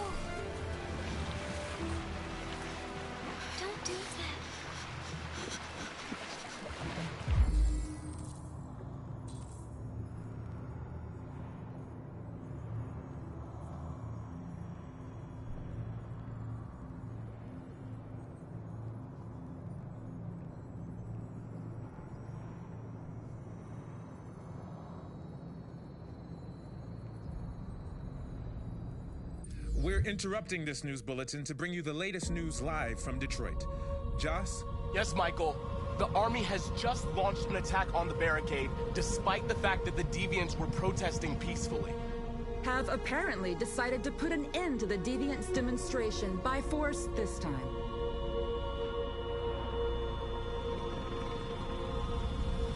North!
Thanks, Michael. Back to you in the studio. Wait a minute. Something's happening. Hold on just a little while longer. Hold on just a little while longer. Hold on just a little while longer. Everything will be all right. Everything will be all right. Fight on just a little while longer. Fight on just a little while longer. Pray on just a little while longer. Incredible. The Deviants. The Deviants are singing. Everything will be all right. Sing on just a little while longer. Sing on just a little while longer. Sing on just a little while longer. Everything will be all right. Everything will be all right.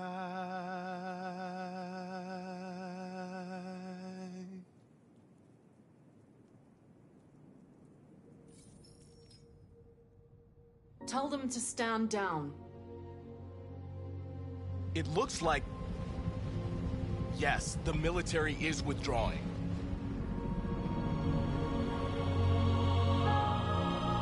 At dawn today, November 11th, 2038, thousands of androids invaded the city of Detroit. According to our sources, they originated from CyberLife warehouses believed to have been infiltrated by deviants. Given their overwhelming numbers and the risk of civilian casualties, I have ordered the army to retreat. The evacuation of the city is underway at this very moment. In the coming hours, I will address the Senate to determine our response to this unprecedented situation. I know that public opinion has been moved by the deviants' cause.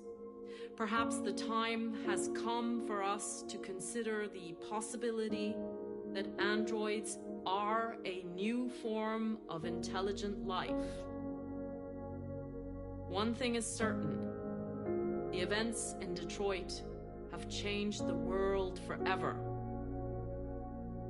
May God bless you, and may God bless the United States of America.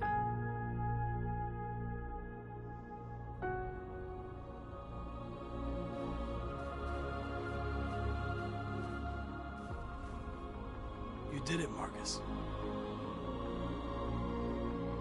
We did it. This is a great day for our people. Humans will have no choice now. They'll have to listen to us.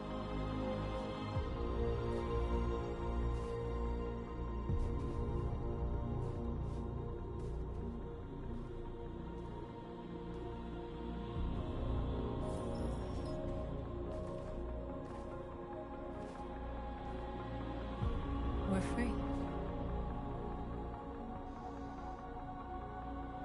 They want you to speak to them, Marcus.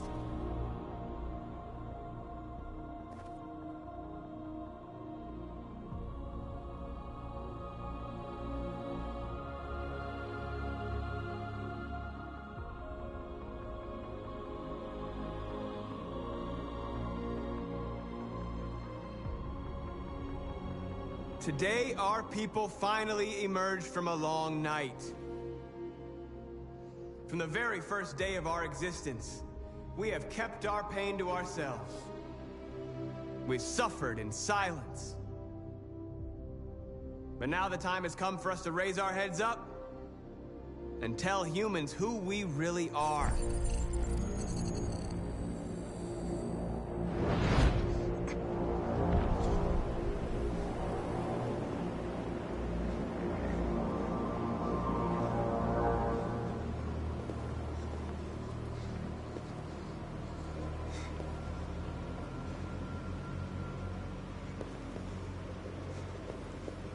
Amanda? Amanda! What's happening? What was planned from the very beginning? You were compromised and you became a deviant. We just had to wait for the right moment to resume control of your program. Resume control?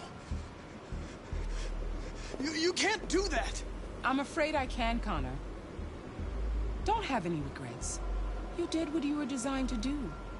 You accomplished your mission. Amanda!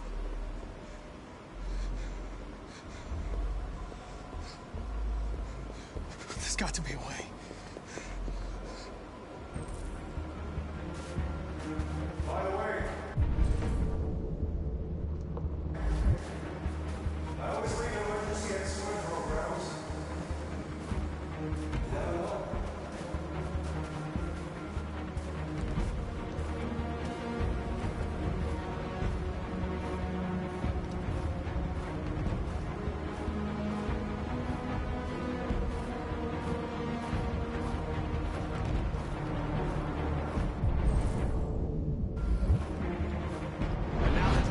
For us to raise our heads up and tell humans who we really are.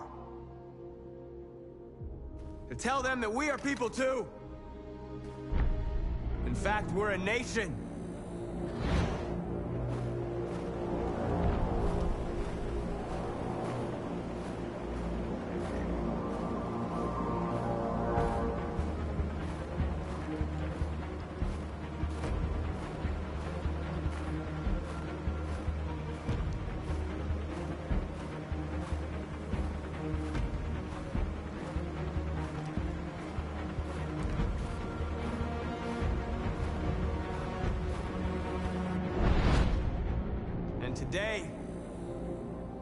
Today begins the most challenging moment in our fight.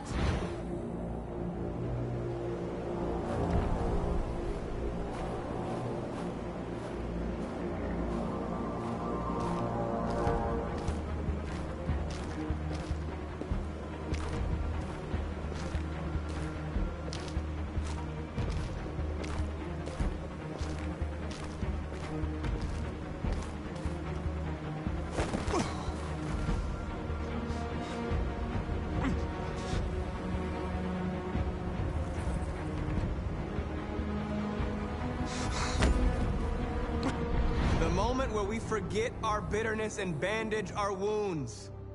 Where we forgive our enemies.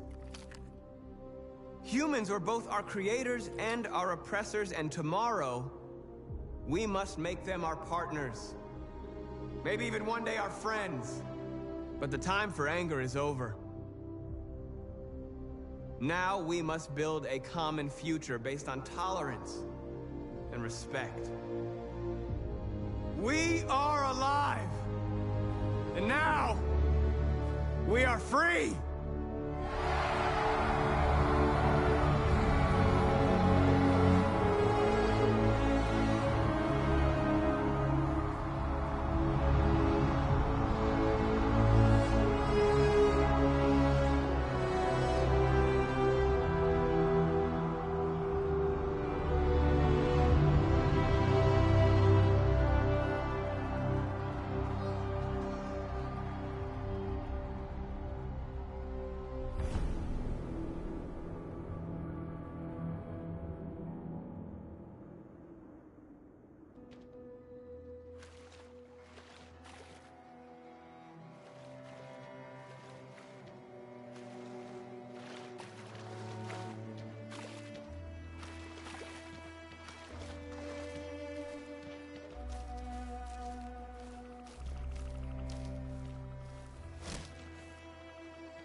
We made it, Alice.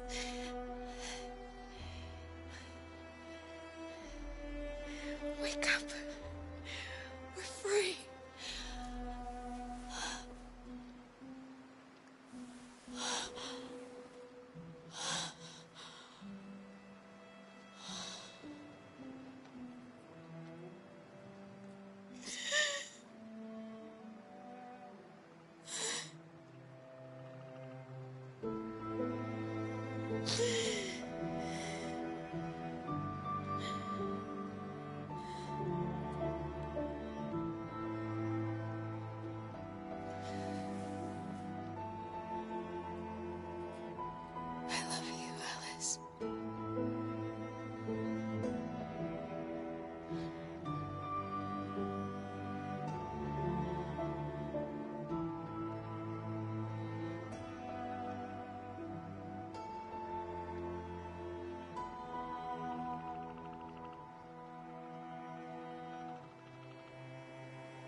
There's something I need to tell you. As I watched you play, something has changed in me. I feel different. I feel I am someone. I need to leave this place and discover who I am. It means we won't see each other anymore. I won't be there to watch you play. But I'll be free. Do you agree to let me go?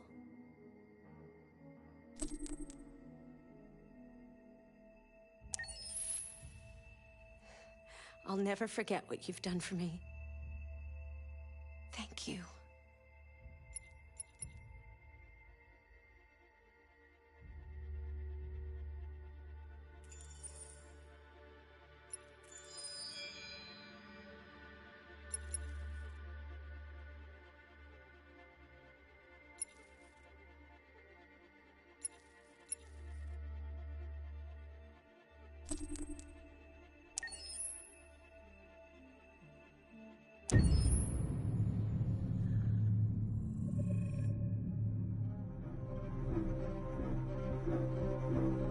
My name is Marcus.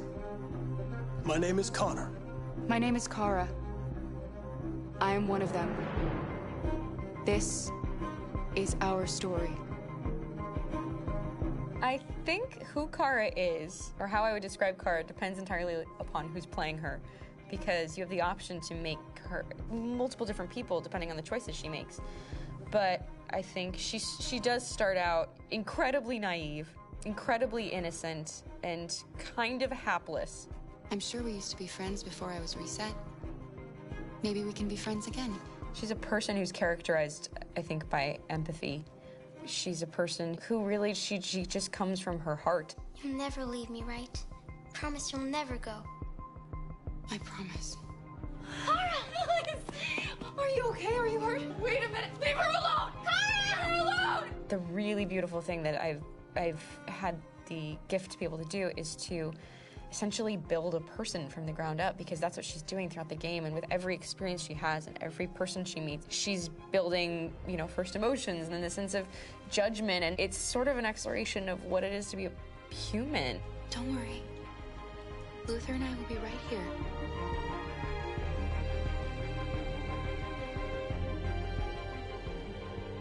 David and the creators have painted a really intriguing and engaging picture of a near future where we rely upon androids for a lot of our service class business, or the class that serves us, that helps us, that handles our baristas and our drivers and our housemaids. And what is humanity, where we tap into it, how and why we treat each other the way that we do. And my character Marcus has a really intriguing journey, becoming deviant, realizing that he actually has feelings and human qualities inside of him, and it's a really incredible ascension into becoming fully realized and coming to terms with what you actually deserve better than this in life. And not only do you want it for yourself, but you want it for your peers. We've come here to demonstrate peacefully and to tell humans that we are also living beings. All we want is to live free. You know what? This thing, Dad, is not your son. It's a fucking machine! I think that a group that feels marginalized, feels disenfranchised, feels like they deserve and have earned access to themselves and the environment around them, and are trying to figure out a way to articulate how to get freedom. Connor is analytical. Connor takes things literally. He starts in the beginning place where he's very mechanical.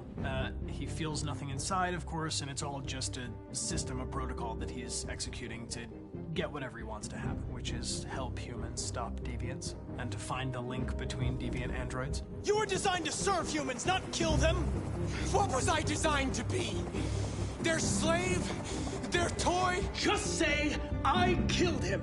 Is it that hard to say? Stop it! Stop! But of course, over the course of the story, and depending on the player's choices, Connor can grow in many different ways. He can deviate from that procedure or not. The moment of truth, Hank.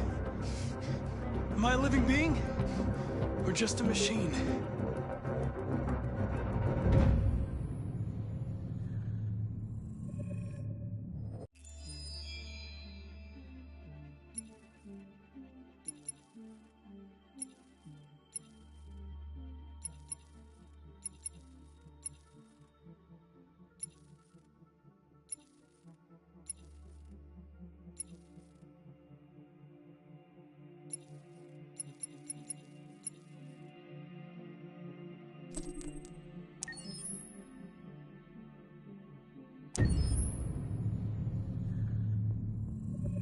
Detroit Become Human was produced over a period of 4 years. Here in Paris, we have a team of about 180 people. And to that, we need to add also all the outsourcing with our partners in the Philippines, in China, Vietnam, and in India. So when we started working on this story, I had to imagine where Kara was built. And for whatever reason, the city of Detroit came very quickly to my mind because it had already an incredible story by itself, full of history and themes. So we traveled there with the team, and we were really moved by what we saw, and we could really feel the desire to fight and really be born again. And we just continued this curve, this growth, and just imagine what Detroit would be like if the android industry was, using these huge factories to build androids there. A very strong element in Detroit is that there's a lot of industrial wasteland and a lot of nature too. And for us, the graphic designers, it was an incredible playground. The destroyed zones which we wanted to preserve, we appropriated them to turn into something else. Then in the areas that needed to be rebuilt, we were able to imagine our Detroit of the future. We didn't want to make a science fiction universe, but a world of anticipation. If we chose science fiction, we could have imagined flying cars, extraterrestrials, but those things are very far from our current everyday life. Anticipation is more about gleaning from our contemporary reality, the one we know, because Detroit is set in 2038, and 2038 is tomorrow. The difficulty we had was sticking to reality. That is to say, technology becoming more and more invisible, a lot more elegant, and at the same time, making it visual. So all the computer equipment, autonomous cars, we simply had to invent. They are in fact very technological objects, but at the same time remain very credible and ingrained in reality. To create a cohesive universe in the fashion and clothing of the human characters in 2038, I didn't want to put an accent on strange shapes, or really vibrant colors, and things we wouldn't know. That I wanted to keep for the androids. The goal was to create something familiar which we can identify with in this future setting. Working on the artistic direction for the androids was a bit special because this is a project about the place they could occupy in the human world. It was out of the question for them to be too beautiful or too perfect. They had to correspond to every social class, rich and poor. Inspired by everyday utilitarian clothes, I brought a modern touch by adding dynamic display surfaces, the armband we can see on the side, the triangle on the front and back, an LED. Like that, there's no confusion. Wait. You're sending an android? All right, ma'am. We need to go. You can't do that. Why aren't you sending a real person? Once we cast the actors, we travel to meet them in order to scan their faces. We record the structure of their face with the scan. And we record the colors and patches of skin with photography. Once we have this information, we will use this as a basis for modeling and creating the characters. The artist will make it more realistic, but will also enrich it. He will propose ideas which we will develop together. Finally, we will have a character with character who corresponds to the project and the world. When the actors come to Quantic Dream, we show them the design, what their image will be, and what they will look like in the game. This extra information gives them another dimension and color to connect with emotionally. It helps them think about how to play their character. Your mission. That's all you care about, huh? You should consult a professional who can help you. Beat it, you hear me? Get the hell out of here! So there are 3 types of shoots at Quantic Dream. Shooting and performance capture, where you capture the whole actor, his voice, his face, and his body. These shoots are obviously done with American actors because the game's original version is in American English. After that, there are the body-only shoots, representing around 250 days of filming, while the performance capture is 100 days of filming. Now, body-only shoots, there are 2 types. There are the action shoots and the technical shoots, which are mokit shoots. Mokit is when the player controls a character on the screen, and he moves in an environment to explore it. This is of particular importance at Quantic Dream, and therefore we shoot a lot to offer a unique context for each scene and each character. To prepare a motion capture shoot, we first get together to look at the sets we need, the animations that we want to shoot, which ones need to be grouped together, or which ones need to be cut and shot at another time, so that we get the most out of the shooting day. This often means shooting scenes out of order, especially those with big props or accessories, like a big car, for example. So we shoot all the animations related to that particular prop first.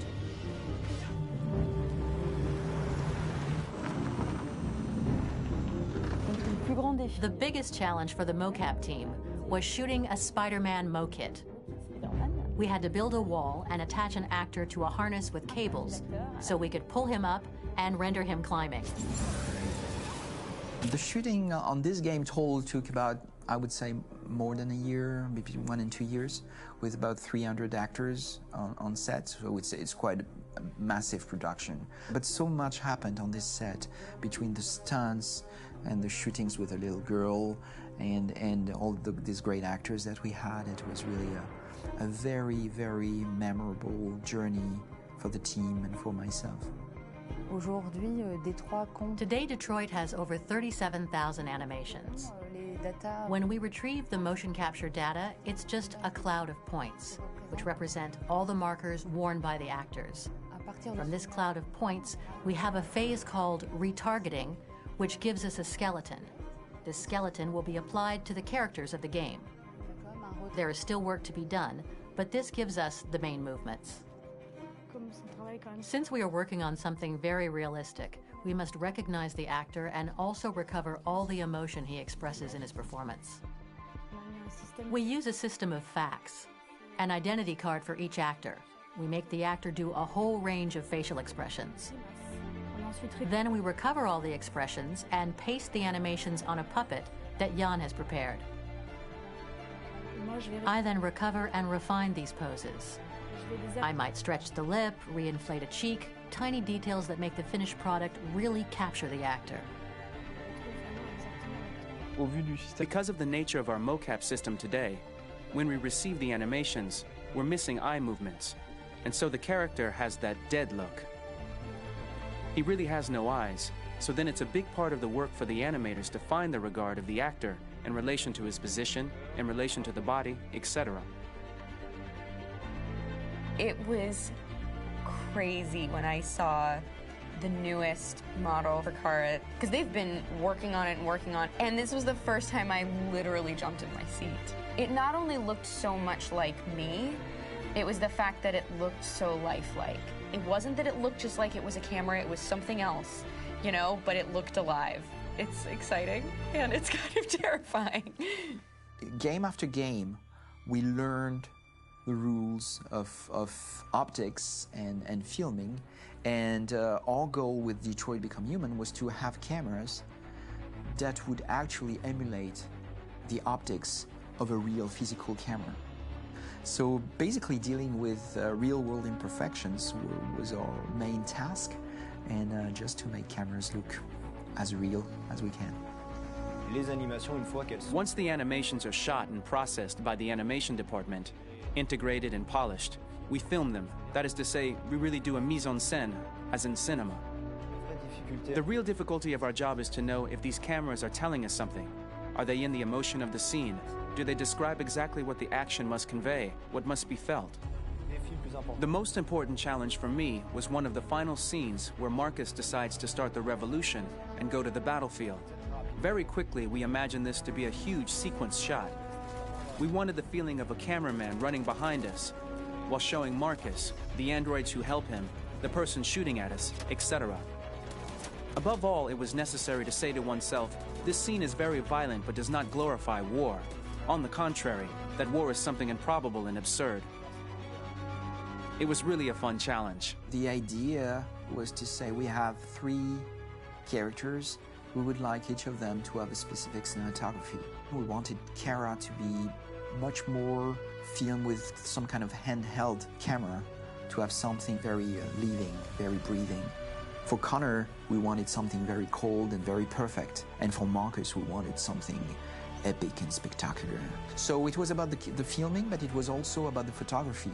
So we worked with a director of photography to give each character a different lighting, different key colors. Each of them would have their own worlds. And finally, we worked with the composers, so they would create a specific sound for each character, so each would have his own world and his own style.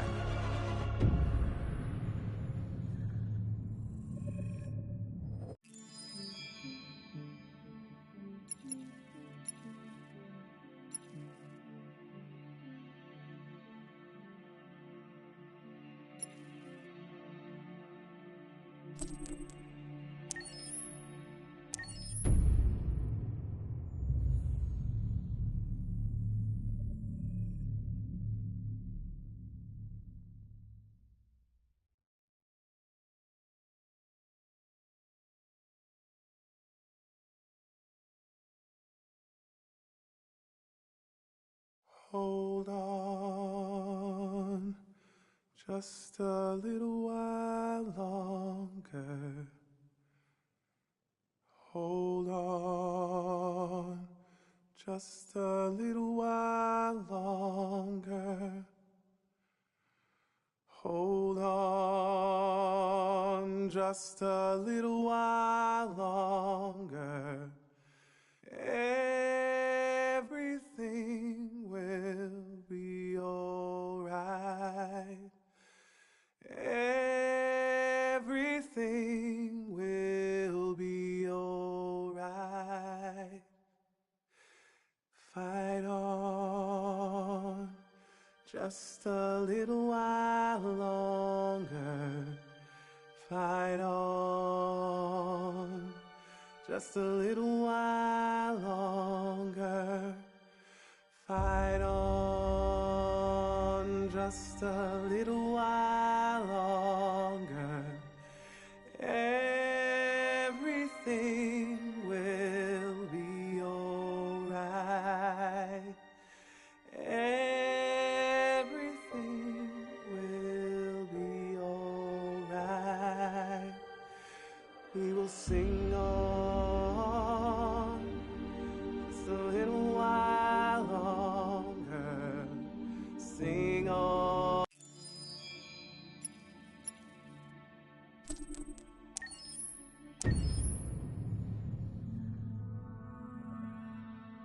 Pour la bande originale du jeu, on a essayé d'être For the soundtrack of the game, we tried to be very close to what is done in film. We were constantly asking at each place in the game, why are we putting music here? What is it going to say? So we focused the music on bringing emotion, which is interactive, and supports the character's arc. I'm sorry, honey. I'm sorry. I'm sorry. You know I love you, don't you? You know I love you. We make games that are very narrative. We're really into interactive drama, so the soundtrack also had to go in that direction, supporting the three characters' very different stories. We really wanted three colors, three musical sound identities, and from there, having three composers made sense, since the story of Kara, Marcus, and Connor are all completely different.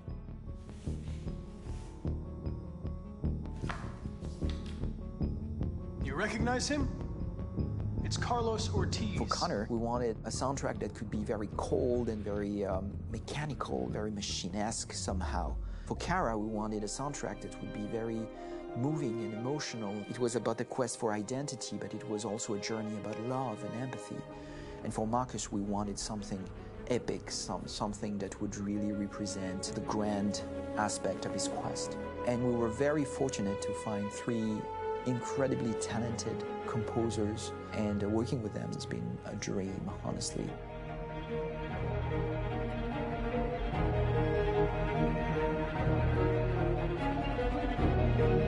My name's Philip Shepherd, and I'm a composer and a cellist and a producer. And today we're at Abbey Road Studio One, which is my favourite studio in the world. And today we're recording the soundtrack for Kara from Become Human.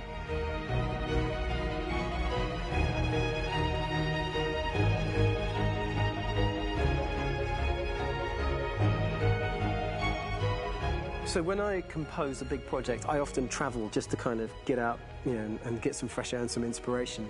And I go hiking and traveling in Montana a lot. I had a log fire in the room that I was staying in, and the flames were kind of making absolutely direct music. And it became the basis for Kara's theme, and it sounds something like this.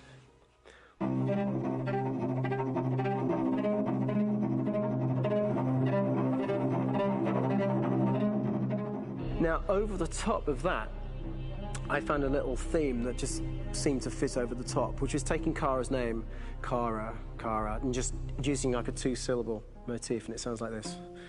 We're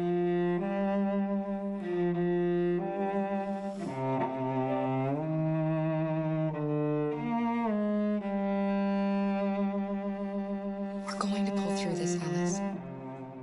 As long as we're together, nothing can hurt us.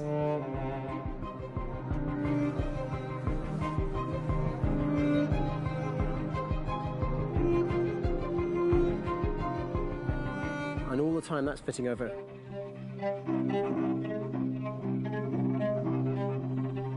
So it kind of works in lots of levels. And in fact, every single theme in the score has one of those elements built into it, and it becomes sort of the DNA of every single tune.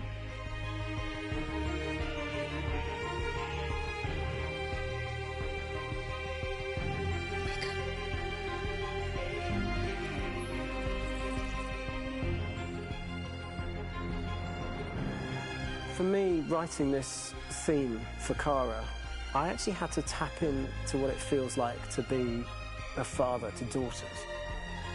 I really had to tap into everything I feel about my daughters. I'm thinking, well, if I had to write music for them and that sense of trying to protect them but also give them the freedom, That's totally where it came from. Because each composer has been given the sort of narrative responsibility for very different characters, I haven't had to sort of go into other styles. I can actually be very loyal to this particular character and sort of hopefully encapsulate her. But it means also I've suddenly become very connected to this character. And if for some reason it goes to game over early, I'm going to be mortified, you know? They're over there! Starting a new project, for me personally, it's always finding the right tone, finding the right color, I like to call it. For me, it's finding that right texture that actually sits against picture really well. One of the biggest things is I created custom instruments for Connor.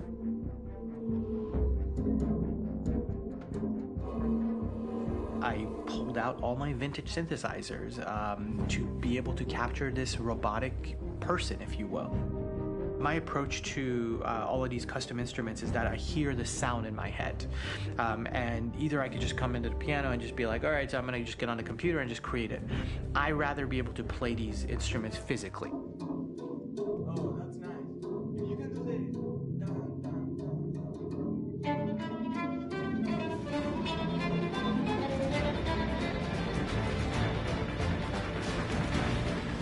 As soon as you see Connor the first time, there is a really interesting thematic idea that you hear, and that's just made out of a Moog synthesizer, but completely manipulated in multiple ways. And it's robotic. It has a little bit of an emotional to it. He's on his mission, so you feel that as well. So it just kind of gives you that cold, motionless, with a mission in hand that you kind of feel throughout the whole thing.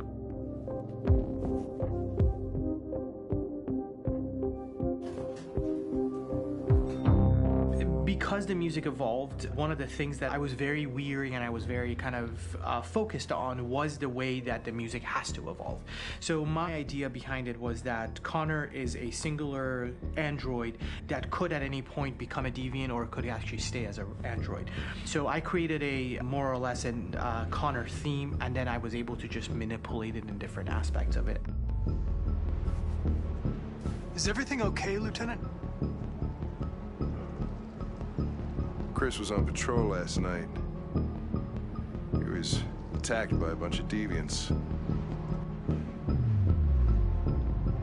I'm a human being writing for a robot, and throughout Connor's journey, he meets someone, he meets a partner. So how do you deal with a robot feeling? And I've met a partner that I'm gonna work with, or all of a sudden he sees a dead body. Does this robot have an imagination? Does this robot have a feeling? And if yes, how do you translate that into non-emotional music?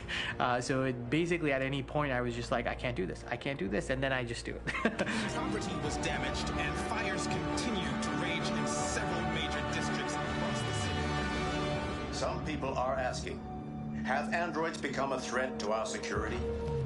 When I first started really digging in on Marcus, the one thing that I really tried to capture was the transformation process. You know, Marcus is this android that evolves over the course of the game and really goes from kind of figuring out that he's more than just an android. You know, he's starting to develop kind of a human soul in a way. Try to imagine something that doesn't exist, something you've never seen. Now concentrate on how it makes you feel and let your hand drift across the canvas. The other side of Marcus that I really latched onto was that he almost became a savior for a lot of the other androids in the game. So when I started developing the theme for Marcus, I really made it like a church hymn.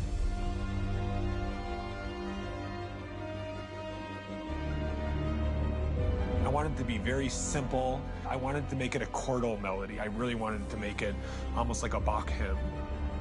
The tough thing with that is it had to be recognizable.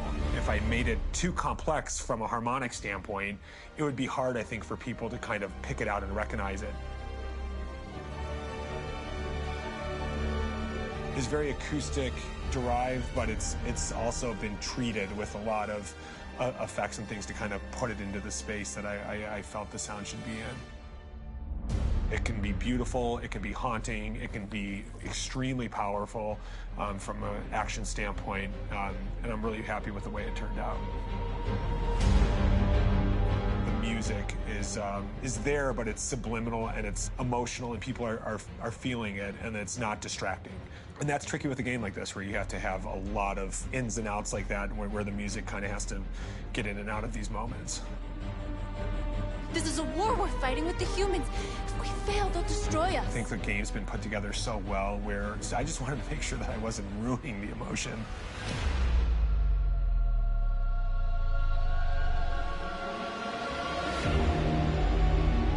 I gotta be honest, when we first started on this path, I said, oh man, this could be pretty messy, you know? I mean, it could feel disconnected, but I mean, it's amazing how they really guided us and got us to really kind of all be in the same world, but at the same time feeling completely different. So it's really gonna stand out and kind of be one of those games where people are really gonna notice the music and kind of how it was crafted, and, you know, and all the hard work that went into being able to pull it off in a graceful way.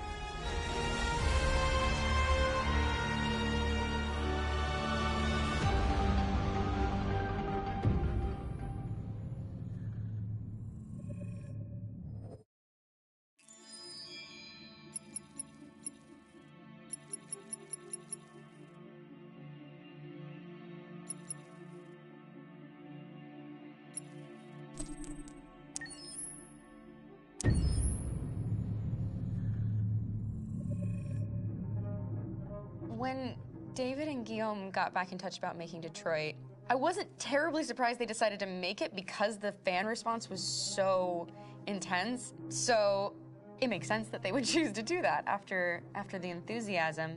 It was a challenge, and it was just an interesting thing to get my head around how to approach this character now as a different, much older person, and whether or not she had changed. And I'm very happy to say that with Detroit, I've had the opportunity to see Kara grow so much more than I ever expected. You do the housework, the washing, you cook the meals, and you take care of... God damn it, where the fuck's the rat gone now? Alice!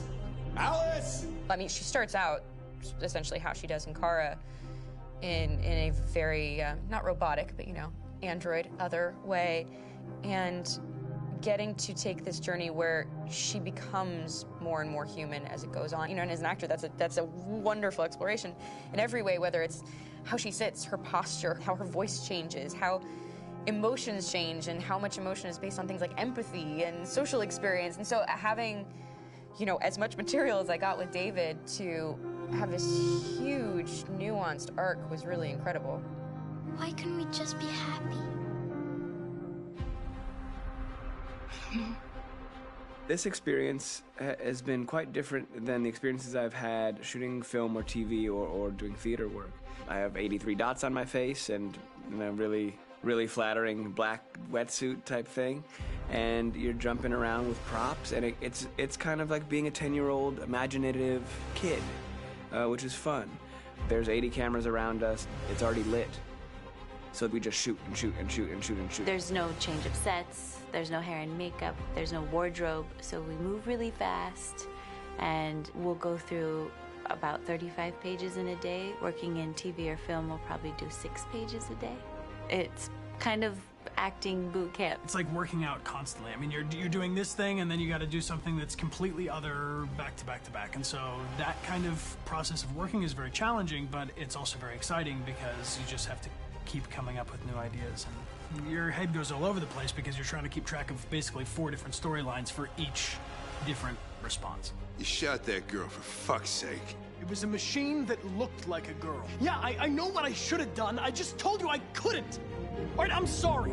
The fact that David Cage, he's telling like many stories interwoven from beginning to end is super complicated and super impressive, and I have no idea how he keeps it all in his head. He's not just the writer or the director who's seeing this from the outside eye, he's also thinking about the player walking through this space. You know, only somebody who really, really loves not the work, but like these characters and these stories and cares about doing something meaningful would invest that much in it. And it's always inspiring to work with somebody who cares that much. My experience with motion capture is this one.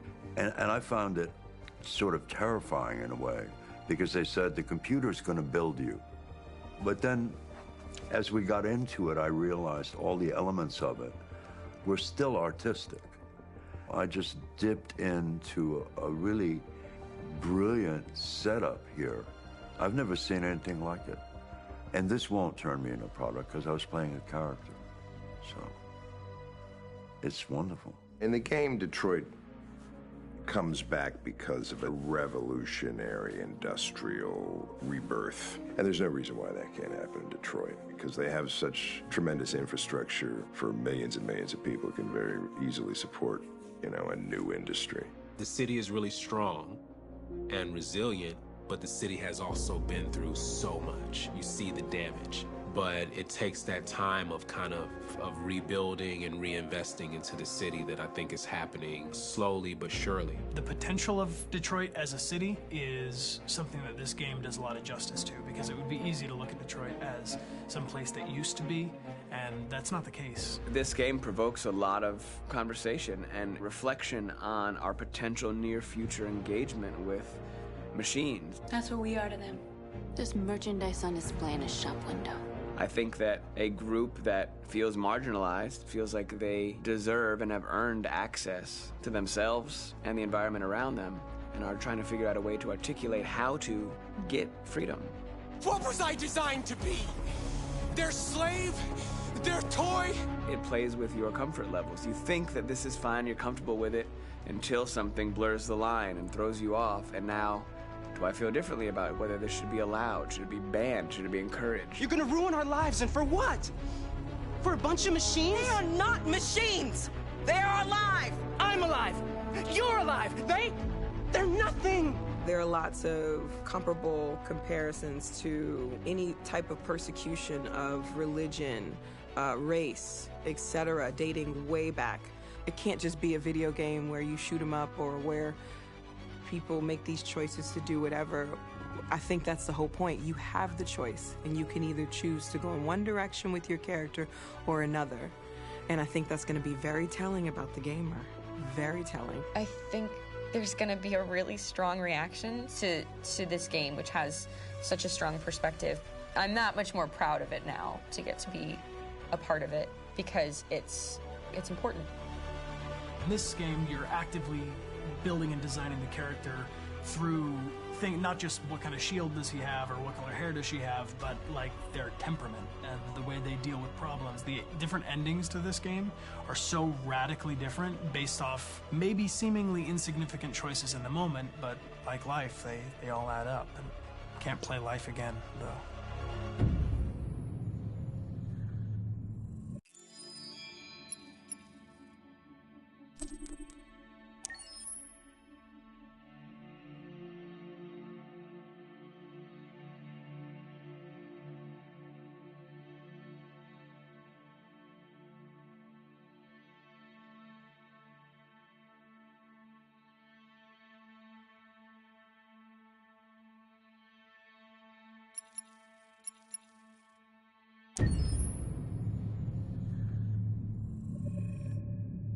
Game after game, we try to challenge ourselves. For Detroit, we wanted to, first of all, to write a story that would be incredibly bending, which means the most non-linear story that we've ever created. And we wanted really the player to have the possibility to change the story, change his own journey. When you're writing at Quantic, you're writing for an interactive medium. You know, when you're working in television, you'll put a character in a difficult situation, and you as a writing team will argue about what would that character do. But ultimately you have to decide what happens, and you just show the audience. What's interesting about interactive drama is you bring the player into that conversation, and it changes your job slightly as a writer, because your job is to provide a narrative context in which the player can write his own story. You're giving him this kind of narrative Lego that he's going to snap together into his own shape. You also have the ability to make your audience attach themselves to your characters, because the audience is in some sense responsible for what happens to the characters. It's just a few cans. Come on, let's go. We have some cash now. You used me to steal that money. How could you do that? I trusted you. What is a bit specific about this scripts is how large they are. If you take a film script, there are about 100 pages. But here we have to deal with a script that is between 4,000 and 5,000 pages. Everything becomes bigger because we don't just tell one story, but we tell all the possible stories that can be told within this narrative space. On Act 3, our final act, we have around 1,000 different scenarios, and every one of those scenarios has to be as interesting, as passionate, as strong, and as emotional for the player. We want every action that the player does, every interaction that is available to serve in telling the story, and help the player understand who his character is, and build that character moment to moment.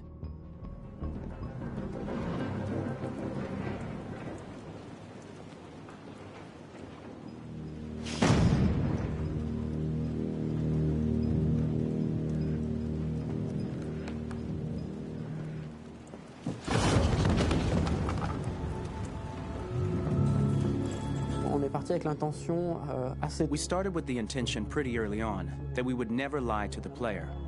So we implemented a visible tree structure in the game that players can consult during a scene or at the end of it, which shows exactly what they did and what they missed. There are games out there offering world exploration. We offer narrative exploration. You know, keeping control of such a wide and large story is a huge challenge. So same thing when you shoot with actors, because you will need to shoot many different versions of each dialogue, of each scene. For actors, it's a huge, huge challenge. Because of the style of the game, you have so many different ways that the character can go. Every decision, it's what I call kind of choose your own adventure. Like every decision that the player makes, it's going to open up 40 more pages of material and experience that ties in, which means as a performer, you have to try to continue to make things feel real that the player might not ever see, but also that in performance it's not always connected to a previous act. It's grueling, it's hard work, but it's a great team and I enjoy doing it. I was really frustrated, until I got to this point where I kind of was able to step outside of my own experience and even in a lot of ways my own process and be able to step outside of that and okay, this is something new, what do you need? How do I meet you there? How do I give you what you need and still feel like I'm doing what's right? And once I did that, then all of a sudden it got really fun. It was much freer and having to approach it in a new way and think about the player and think about how it serves them and what I'm doing for them or what I'm letting them into. It's really, I think, helped me grow in general. Remember, there's nothing on the left. That's a wall, so it's probably all there. And then make her come first, close. But I think you would go first to check that it's safe. Okay, sure.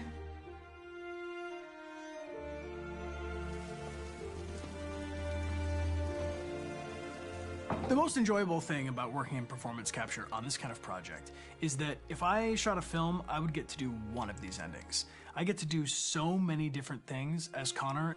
Your head goes all over the place because you're trying to keep track of basically 4 different storylines for each different response. What's the name of my dog? Buddy? Scout. I think it's Jack. I can't remember. So I worked with physicality a lot because it was a good way to anchor myself in these different rings of the tree. As the story grows out, I know where that is physically in my body, and then I can switch more continually on set, and it'll be entirely up to the player to determine what order those things come out and what they look like from a distance. Like if you're playing through it, the culmination of all of that will be their version of Connor. I'm faster than you, and I don't feel pain. You don't stand a chance against me. Listen, asshole. If it was up to me, I'd throw the lot of you in a dumpster and light a match to it. Shooting action scenes at Quantic Dream is a real challenge because these are scenes where the storytelling has to continue. It's not an action scene just to have a dose of adrenaline. The stunts have huge consequences on the rest of the story. It's really a moment where we implicate the player and tell him that the choices he makes during an action scene will have a direct impact on the evolution of his story. My biggest challenge on Detroit has been managing the large number of animations that we received from motion capture. Detroit features more than 37,000 animations, which is a huge amount to handle on a daily basis. You have to realize that the player, in his first playthrough, will miss certain scenes. This also means that we had to think of, conceive, and produce all the potential story paths, the characters' costumes, the places, day or night, The weather. Did the character get shot in the shoulder? Did he get injured? All this consistency forced us to produce a lot of graphic assets in order to, quite simply, allow the player to have true continuity throughout the story. Honestly, we were even surprised by the challenges that come with such a big tree structure, and we did our best to guarantee quality across all the game and make sure that whatever path you choose within this narrative space, you will have an equally good experience.